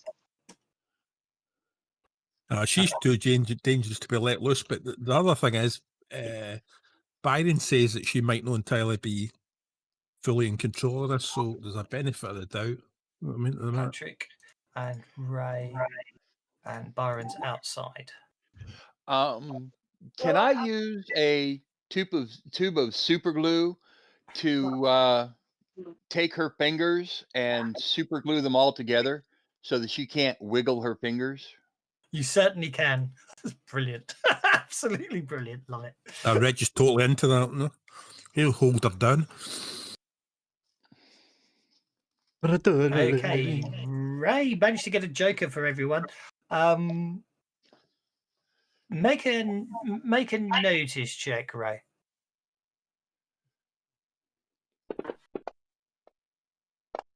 Your hearing is phenomenal, man. Your hearing is phenomenal. Yeah, I just heard a mouse fart in the mile away. Yeah. One floor down, and halfway across the school, you hear the sound of the ladder collapsing and a cry of pain. Maybe one of the windows is open down there and open up here, but you realise that basically something's happening, and it's down. That you reckon it's down and that way. As it were. Then we got to head in that direction. Then I'll tell her, Patrick James. Yep, I will follow Ray. So you're next on the combat tracker. So you run down the corridors. Byron, make a notice check, please.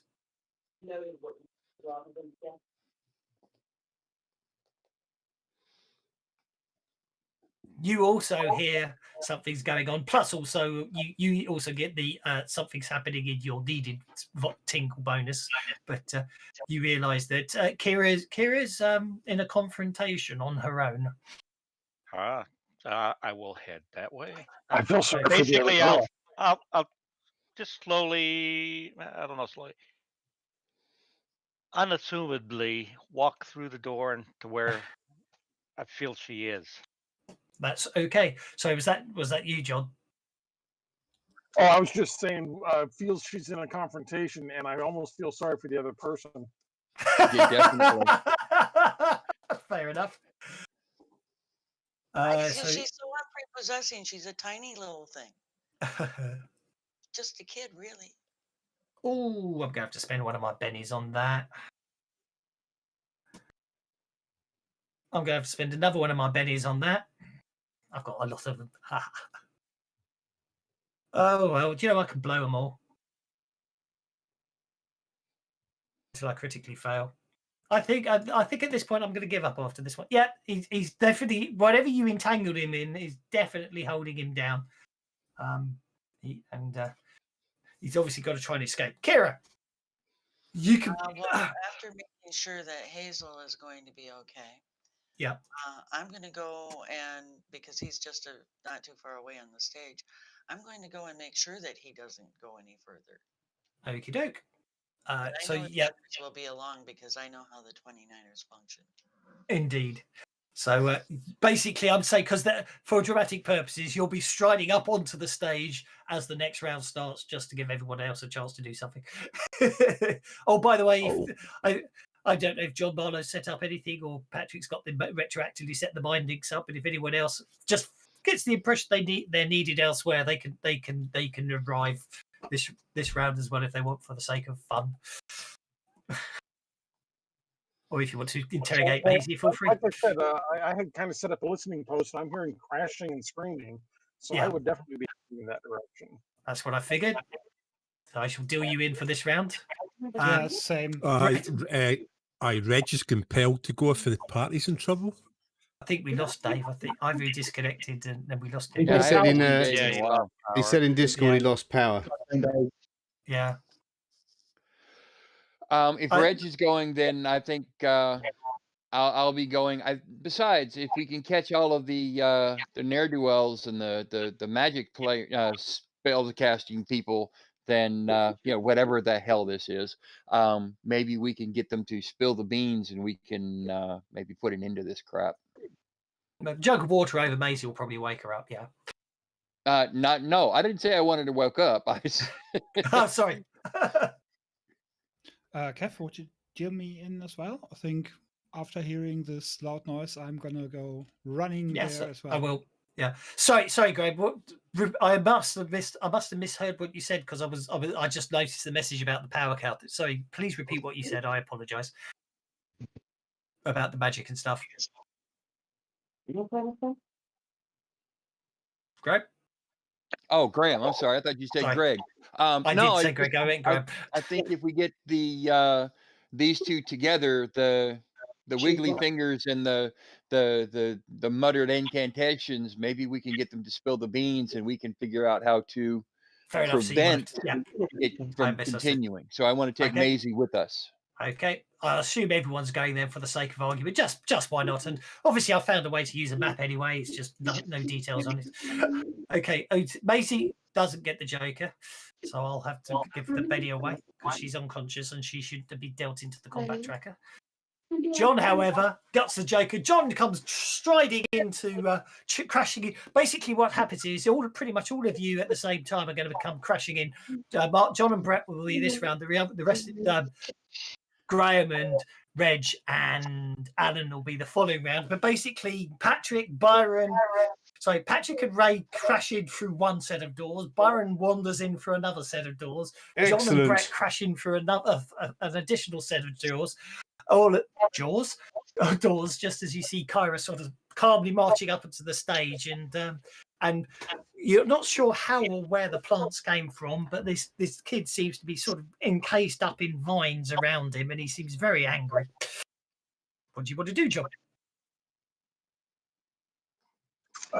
John is going to head over towards the kid. I presume that's what this G is. That's Glenn Newman. Yeah, so John is going to head over to the kid and say, I'm not exactly sure what you're doing, but if you do it again, I will have to cut your fingers off. I'm going to. Yarp. Okay. Oh, yeah. Okay, this turns a very dark turn. Is that an intimidation roll there, I hear? You spend too much time around Reg.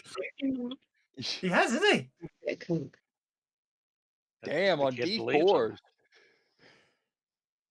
I think that If you get a Joker, you get to go whenever you want, and you get a bonus, and everyone gets a free Benny as well. Intimidation.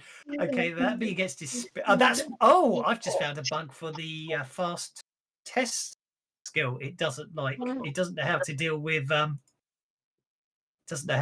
unskilled checks against it.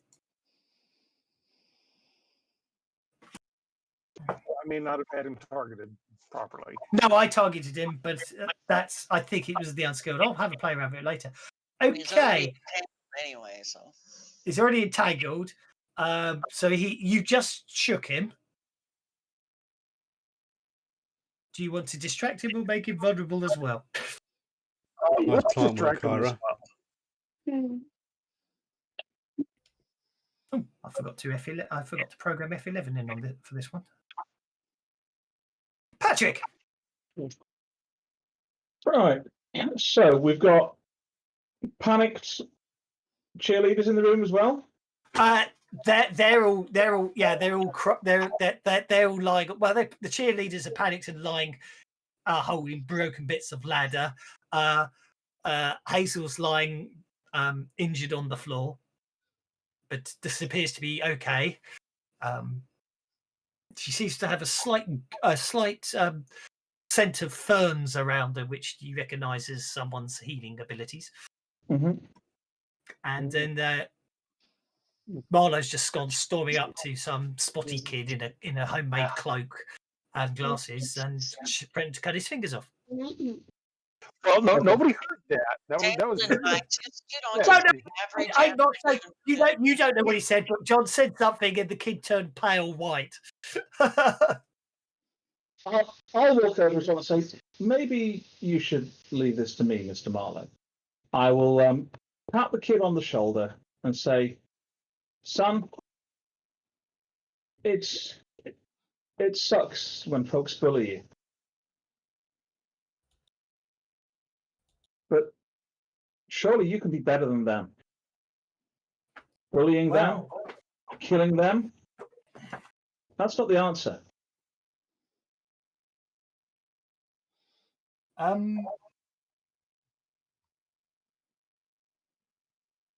The GM is nodding. You got a witch's hat there, Shamsi. What is that supposed to be? Basically, yeah. What you get actually is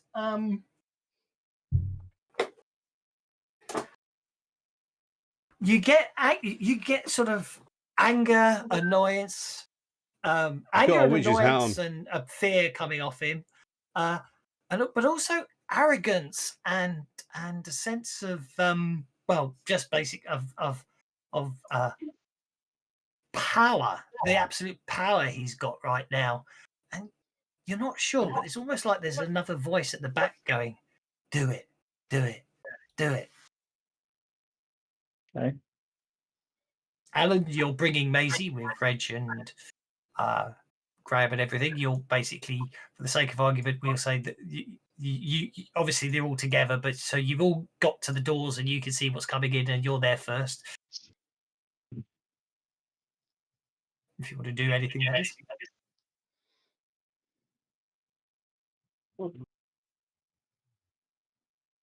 So the only reason I came running over is I heard a scream. What's going on? I'll put you on hold. I don't know if you're busy or your mic's playing up, so I'll put you on hold for now. Ray? Hang on, just are they carrying a girl over their shoulder or something? No. She's in my arms. All right. She's in Graham's arms. I thought you took her to your headquarters and locked her up, but okay. Well, I incapacitated her ability to cast magic without a lot of pain. And so what's going on with this Graham guy, or Glenn, or whatever his name is? I think it's a sort of steepled together as you're carrying her. Yeah, you go call an ambulance. That sounds like a good call. Patrick seems to be talking to the Glenn chap. Okay. Well, yeah. So I mean, yeah. What do I need to do? Nothing. I can just stand back and watch. Does anyone? Should I support Patrick in his persuasion to make the geezer calm down? It's really up to you, as I say. I mean, I can stand by ready to knock him out if he starts acting up.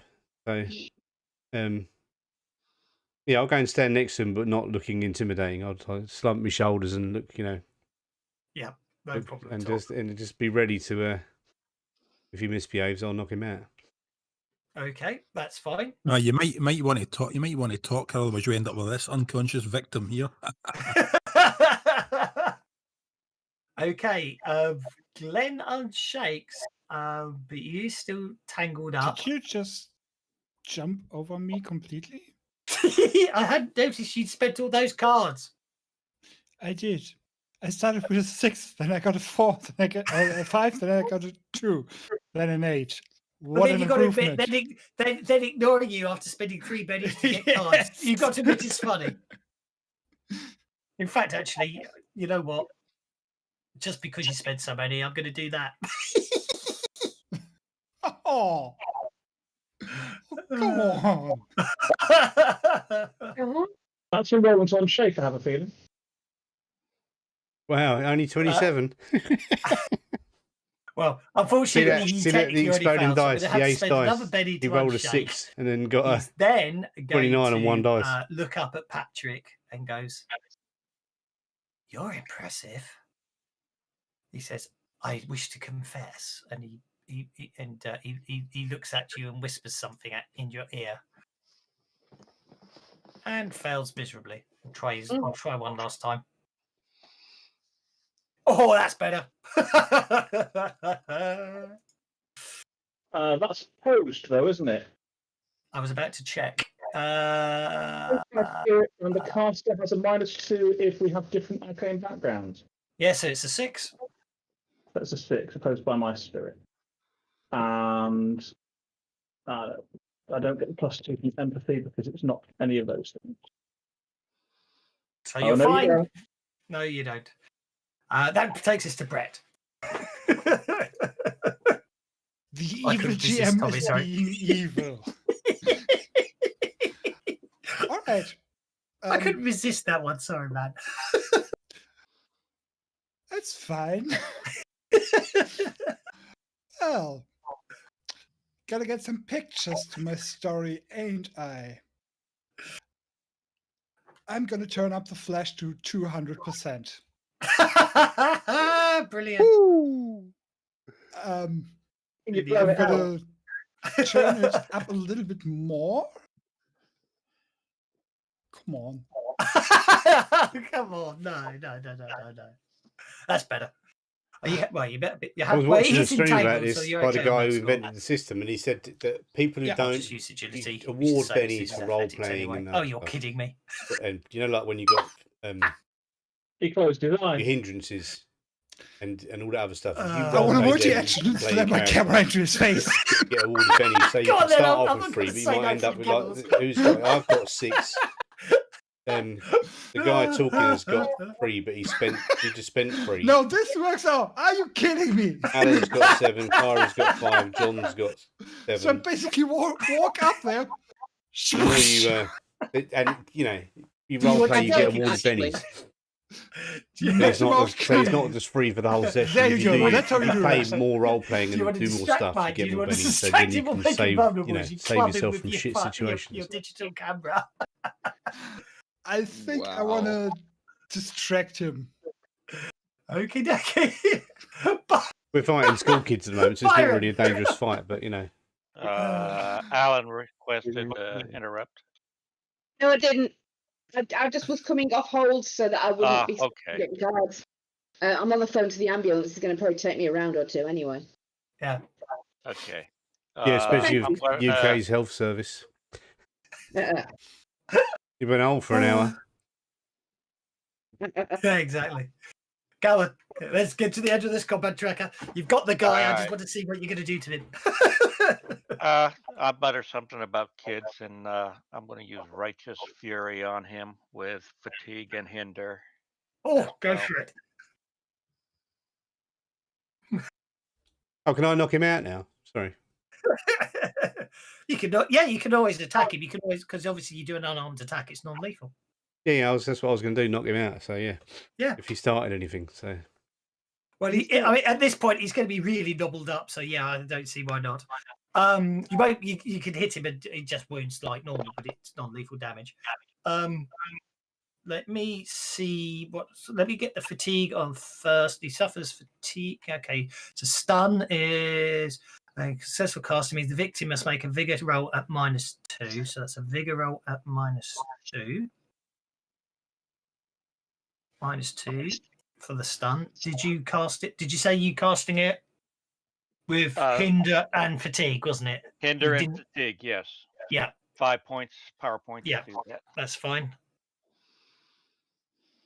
He's a stubborn little fellow, I'm afraid. I did hit him, so now do I just roll the dice on him, do I? Yes, you do hit him, and now just roll the dice for damage. Yeah, your unarmed attack damage.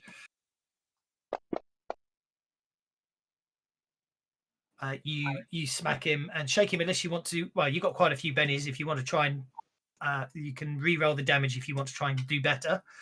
But I mean, a 6 on a D6 isn't bad. It does shake him. Oh, I just spent a penny, so let's have a go. Go for it. Yeah, you might get the raise.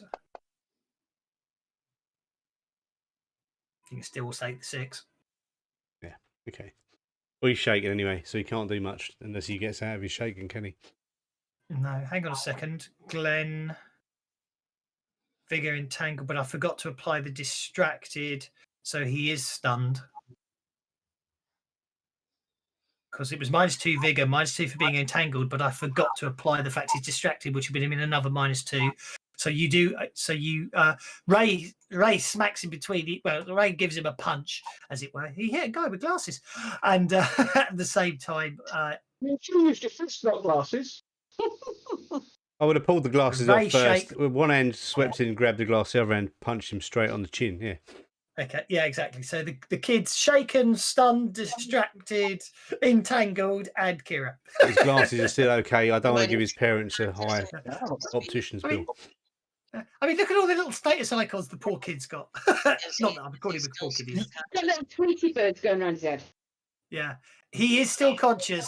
He's stunned, and he just got smacked. So he's probably prone as well. He's probably if you're stunned, you're prone, Well, aren't you? I saw the effect that he had on Patrick, or that he tried to Still attempt beating up a school kid. cast arcane protection on myself. Okay. You had over 400 Yeah, I'll bet you Okay. I think the odds are he's not meeting up after this round, but I didn't expect it with this many So people. I I've just got want we all to get a arcane chance. protection because I don't want him casting on me. And then the only other thing I'm going to do is I'm going to draw Kuva yarn, which I rarely do, and I'm going to press it to his throat. I'd be very careful about the words you choose. She's putting a dagger to his throat. Yeah, let's scare the fuck out of him. So yeah. So for those that in the audience who do what's going on, basically, Kira suddenly sort of reaches behind her back and out of nowhere pulls out what appears to be a silver scimitar that somehow even manages to glint in the sunlight inside this building, and then there's it literally draws this very sharp-looking scimitar and holds it up against the kid, who, as you can imagine, at this I don't point know. is Yeah, going to go it can be very annoying, still, can't it? even But though yeah. he's prone on the floor. Reg. One of these I days, think one of I'm I going to think find out where one of you hide that. Kira's I'm got probably not kids, gonna like so it. they're It's running just around. But maybe, and she's got 2 laptops, so Reg. I just wink at Patrick. working and playing at the same time. Hello, Reg. We lost Reg. Yeah, well, if he's completely out of it, He pretty much is. I think what Reg is going to do is just march over and handcuff him. Sounds good to me. That sounds very good to me. So you march over and handcuff him. So he's now entangled. He's got empathy on him. He's distracted. He's stunned. He's prone, and he's now handcuffed. And once he's handcuffed, I put his glasses back on. Which, for all intents and purposes, means he's now bound. We've got to catch them all. One wrong move and he'll slit his own Kuva yarn. Yes, exactly. So he's for all intents and purposes, he's bound now. He's handcuffed as well. And Graham, last but no means least, carrying Maisie with I'm him. going to lay Maisie on the stage. And I'm looking around. Are there any adults or teachers or anything like that in here that seem to be freaking out, or is it just the students that were on the stage? Just the students, just the cheerleaders and yourselves at the moment. They're obviously, with all the noise going on, there will be people coming, but right now, for the next 6 seconds or so. How many doors are there into the Time place? to make us with I fucking just X. determined there were 3 sets of doors Let's get the fuck out of because here. you all came in through. No, hang on. 4 sets of doors because you all came in through different doors, didn't you? In different groups. Yeah, so we can distract them. Yeah, we no can, so we adults in can here. take the 2 kids out through the back doors while a few of us stay with the ill one. One who had the accident. Not a bad idea. Or somebody needs to head them off, because that was my plan: is to head them off and perhaps slow them down so that we can make our escape with the villains. Well, I can help you do that if you want. Righty-ho. Yeah. No problem at all. So, who wants to fend off and keep things going, and who wants to head off with the kids? Those pesky I'll kids? help. I'll help keep the let them escape. So I'll block off the. No problem at all. I'm staying Tell with you what. the good girl. to help I'll the tell you ambulance. what. Yeah. I was going to say, with all this action, we might as well have a fire as well. Why don't we set off the fire alarm? Fire, fire, fire! Everybody get out! No, fair enough. In the ensuing chaos of Ray sort of help trying to slow things down and Reg pulling the fire alarm, you're able to get away from there with the 2 kids, which is technically kidnapping, but we won't worry about that for now. On the way out, I'd mutter, "My God, do these people not understand subtlety?" Yeah, I'll have a swig of that, Byron. and for basically speaking, you have, for all intents and purposes, caught the perpetrators of the whole thing, but obviously I assume you do have questions or queries and stuff that you want answered, and obviously I shall answer them, and they will explain everything. Basically speaking, Maisie Lincoln didn't exist until someone went to the library, and then someone came up with a really good idea about the oysters and the love thing, and I thought, I'm nicking that. So there we go. Basically speaking, they finally explain. He's doing what 11 does, explaining his thinking instead of letting it be a mystery. From reading the old Deadlands rulebook. He then thought he then basically misremembered the date in the Deadlands rulebook, which is what I actually did the other day. I was doing some research. It was started right. I obviously didn't go as far. I just got very confused. The next day, I went back and realised my mistake. But he was the one who'd written that letter off to Shane, pointing out the obvious areas in the fact that how could Hoyle write a book 60 years after he died? And then he rechecked the book again and realised it was the 1769 edition, not the 18-something edition that someone misremembered it as. But anyway, in the meantime, Maisie, while working in the library and basically a member of Glenn's role-playing game and basically deeply in love with Glenn and had a huge crush on him. That's again found the book and realized that sometimes fiction can be as accurate as truth. And I showed the book to Glenn, and they were intrigued to actually find a 1769 edition of the book. And Glenn did actually work out that, funny enough, if you did interpret some of the stuff as described in the Deadlands rulebook, there were magical spells in there, or at least one that they found, which was telekinesis. Maisie had indeed been doing additional research and found a second one, which was very similar to Patrick's empathy, but it was the opposite. And rather than reading empathy, it would push it on to others. So that basically, when Glenn's always had a thing for Hazel, and Maisie doesn't understand why, Glenn somehow, you're not sure how, maybe found Maisie's notes. He's not admitting it, especially with Maisie sitting there. Basically managed to put a hex on Hazel so she'd go out with him on Valentine's night. Maisie found out, was jealously standing outside, and basically put a hex back on Hazel to make Hazel realise she didn't fancy Glenn, unfortunately poisoning all the food in the area because it used that to power the magic. And obviously that's what caused that. The restaurant story, by the way, was just a complete thing just to fill up a blank spot I had on the thing. It had nothing to do with the adventure originally. So thanks for you guys for trying to investigate it and making me having to add it into the adventure. But I appreciate that. Glenn, in the meantime, hey, that's our job. Give you more work. No, but it actually worked out really nicely, actually, because obviously with that gave me a way to split the party to deal with. Yeah, you shouldn't tell us this. You should keep it a secret so we think you're a genius. Okay, shh, stop ruining it. No, I'm just just the fact that I wove it in on the fly, but you know what I mean. Yeah, I do it all the time as well. You just make shit up as you're going along. Glenn, on the other hand, was just getting revenge. Once he found the book, he got addicted to the power it could cast, and obviously, you didn't actually, because of the nature you were focused more on the restaurant and everything else. There were certain threads I would have fed in that, obviously, if you got more time to talk to Jason before everything else, you'd have found he wasn't there. And then if you'd done the investigation, you would have found out that every time one of these accidents occurred, someone would have seen Glenn there, but it doesn't matter.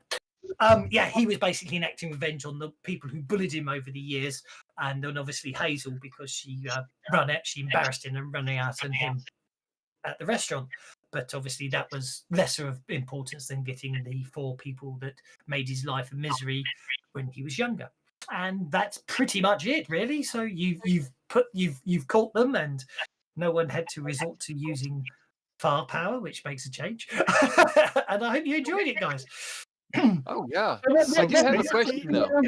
So basically, we just pulled a reverse Scooby Doo, and now the kids are standing there saying, "And we would have gotten away with it if it wasn't for you pesky adults."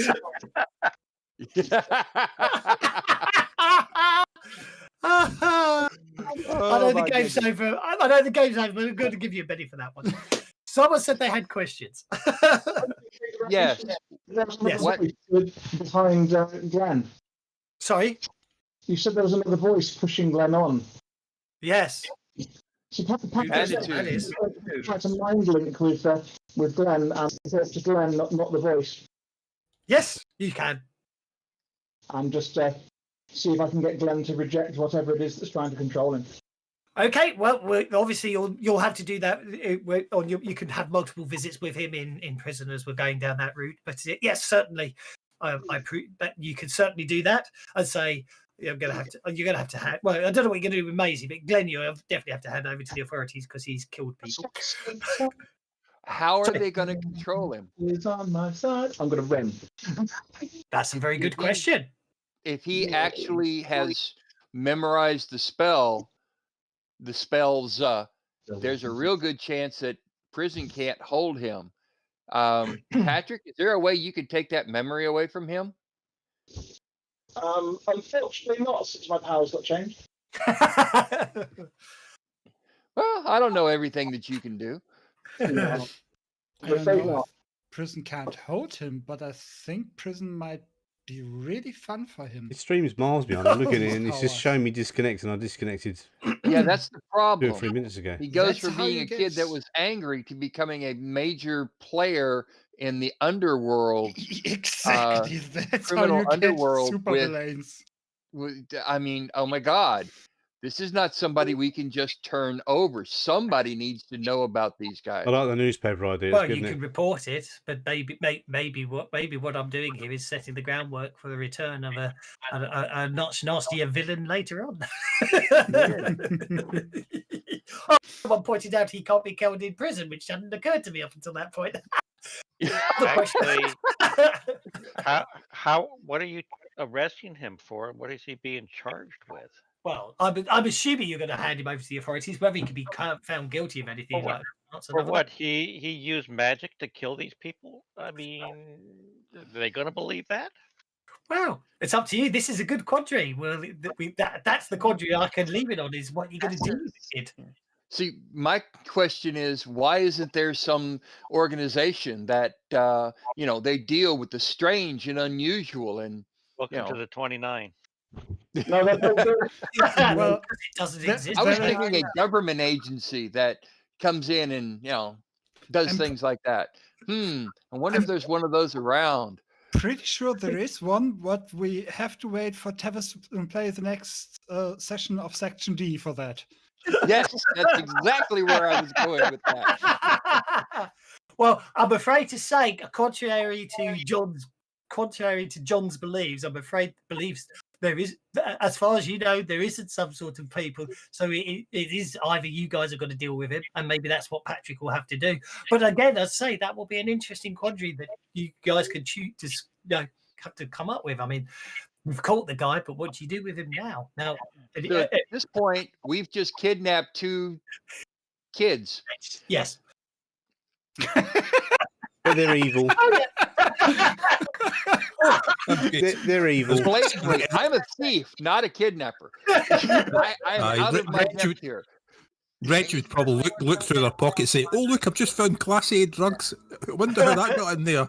Yeah, don't get me wrong. If this, I have to admit, if this was an adventure in a campaign, I could milk this for ages, because it's like, what do you do with the guy? What you are now technically kidnappers, yada yada yada. Fortunately for all of you lot, it's a one shot. But yeah, from a campaign perspective, this is, yeah, I must admit, I was thinking, oh, this is such a good one for a campaign, but I just thought it'd be a different one. I wanted a sort of more invested to give adventure with a bit less combatty, because mine have all been a bit combatty lately, so I wanted another mystery one. Well, did we give you what you wanted?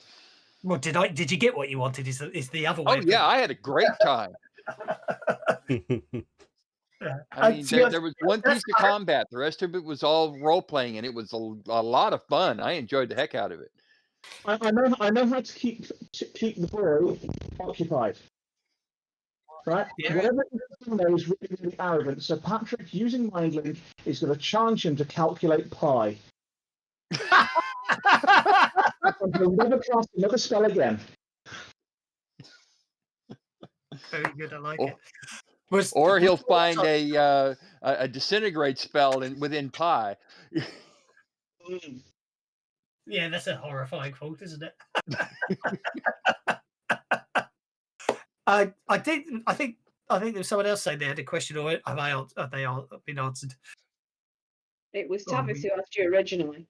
Yeah, but I thought there were 3, so I wasn't sure if we got them all. But yes, as I say, I mean, leaving it on the cliffhanger like this, I think we could get away with, because it's a nice bit of hand wavy one-shottiness. But I have to admit, the next session in a campaign would be an interesting one. So you would last seen leaving the school with 2 children who haven't been, teenagers who haven't been seen since yet, and all that sort of stuff. So, but we're not going there. You're the good guys. We've captured murderers, so we are the good guys. Yeah, that's right. We're the good guys. We are. We're We're the only defense these people have against the mental craziness that's going on in the world. Well, indeed, this is the thing, and that's what the 29ers do, although no one really realises it yet. So if anyone's going to deal with the kids, unfortunately, it's you. Right. Well, anyway, I hope you enjoyed this Savage Saturday. The next one is the 13th of March, according to my calendar here. Is that right? That seems, 13th of March. And it's going to be, as requested, a more hard science fiction-y adventure of, but basically, we'll call it The Last Parsec, but obviously it probably won't have much to do with the books. But basically, sort of, harder science fiction, more sort of, proper science fiction than Deadlands, Lost Colony science fiction. So, if there's any arcane backgrounds, because I haven't even created the characters yet, Silex would probably be your best bet. But we shall see. I'll have to create some characters and adventure for that. So that's where we'll call this Savage Saturday to an end. So thank you very much. Thank you very much. Well, yes, very, very fun. I enjoyed it immensely. But as I say, I've got about 10, 15 minutes if anyone has any questions or queries or chats or anything. Otherwise, they will. They'll do it another time. Thank you very much. I do have one question. He just plays different games with them. Have you They mix it up. made any decisions on a Sunday after game? The honest answer on that one is I don't know. I mean, I'd love to do one, but it's probably getting the time. So,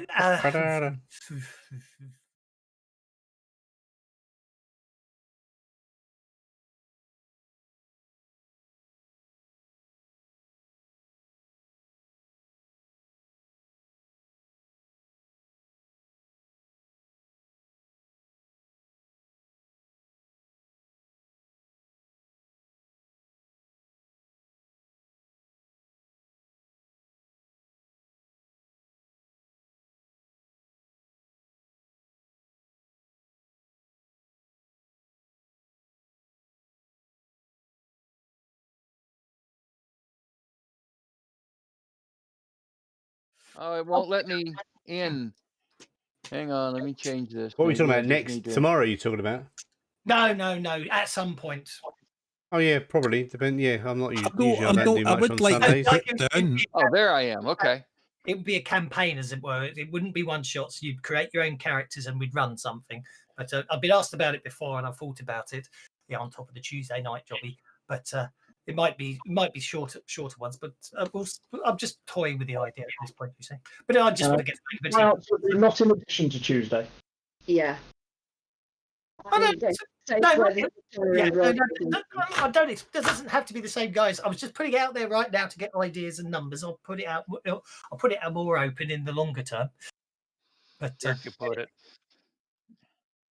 If there was any way at all, I would have joined that Tuesday game in a heartbeat. But that's like 1 hour before I have to be at work.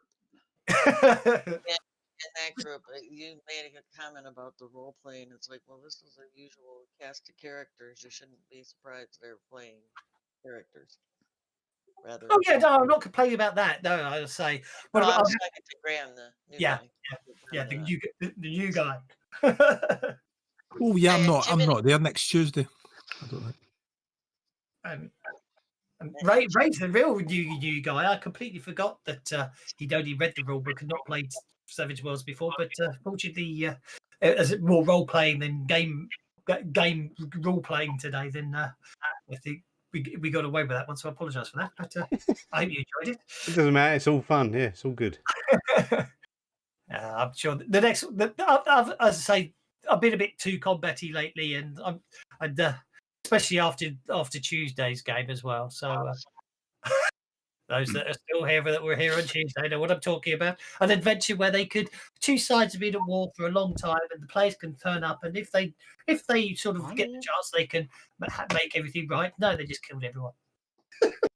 Everybody, everything. Everybody. They killed all the spiders and all the aliens. They caused the death of all the spiders and all the aliens on the planet. Well, it wasn't the intention. What happened? It was an accident. Yeah. The dice fell out of my hand. I fell over and I killed them all accidentally. I tripped over a banana. I do think that one of those adventures that go that far south is just going to fall on his own sword anyway. It's like, but no, I must admit what I have discovered. Definitely from playing the dice reinforced it for me. I think it's definitely the way to go. Is for mystery adventures. Just have an idea and just make sure you got notes on the characters in the background, and then just let the players just decide where you're going, because I had no idea where we'd end up or how we'd end up. I just knew what needed to happen. They do happen. Right, I'm going to stop the stream now. Thank you for watching. Those of you who are here or not. Really well. May the force be with you. I might turn. Bye. If we wait till April, I might turn Sunday. If we wait till April, we might turn Sunday. Well, I don't know actually. No.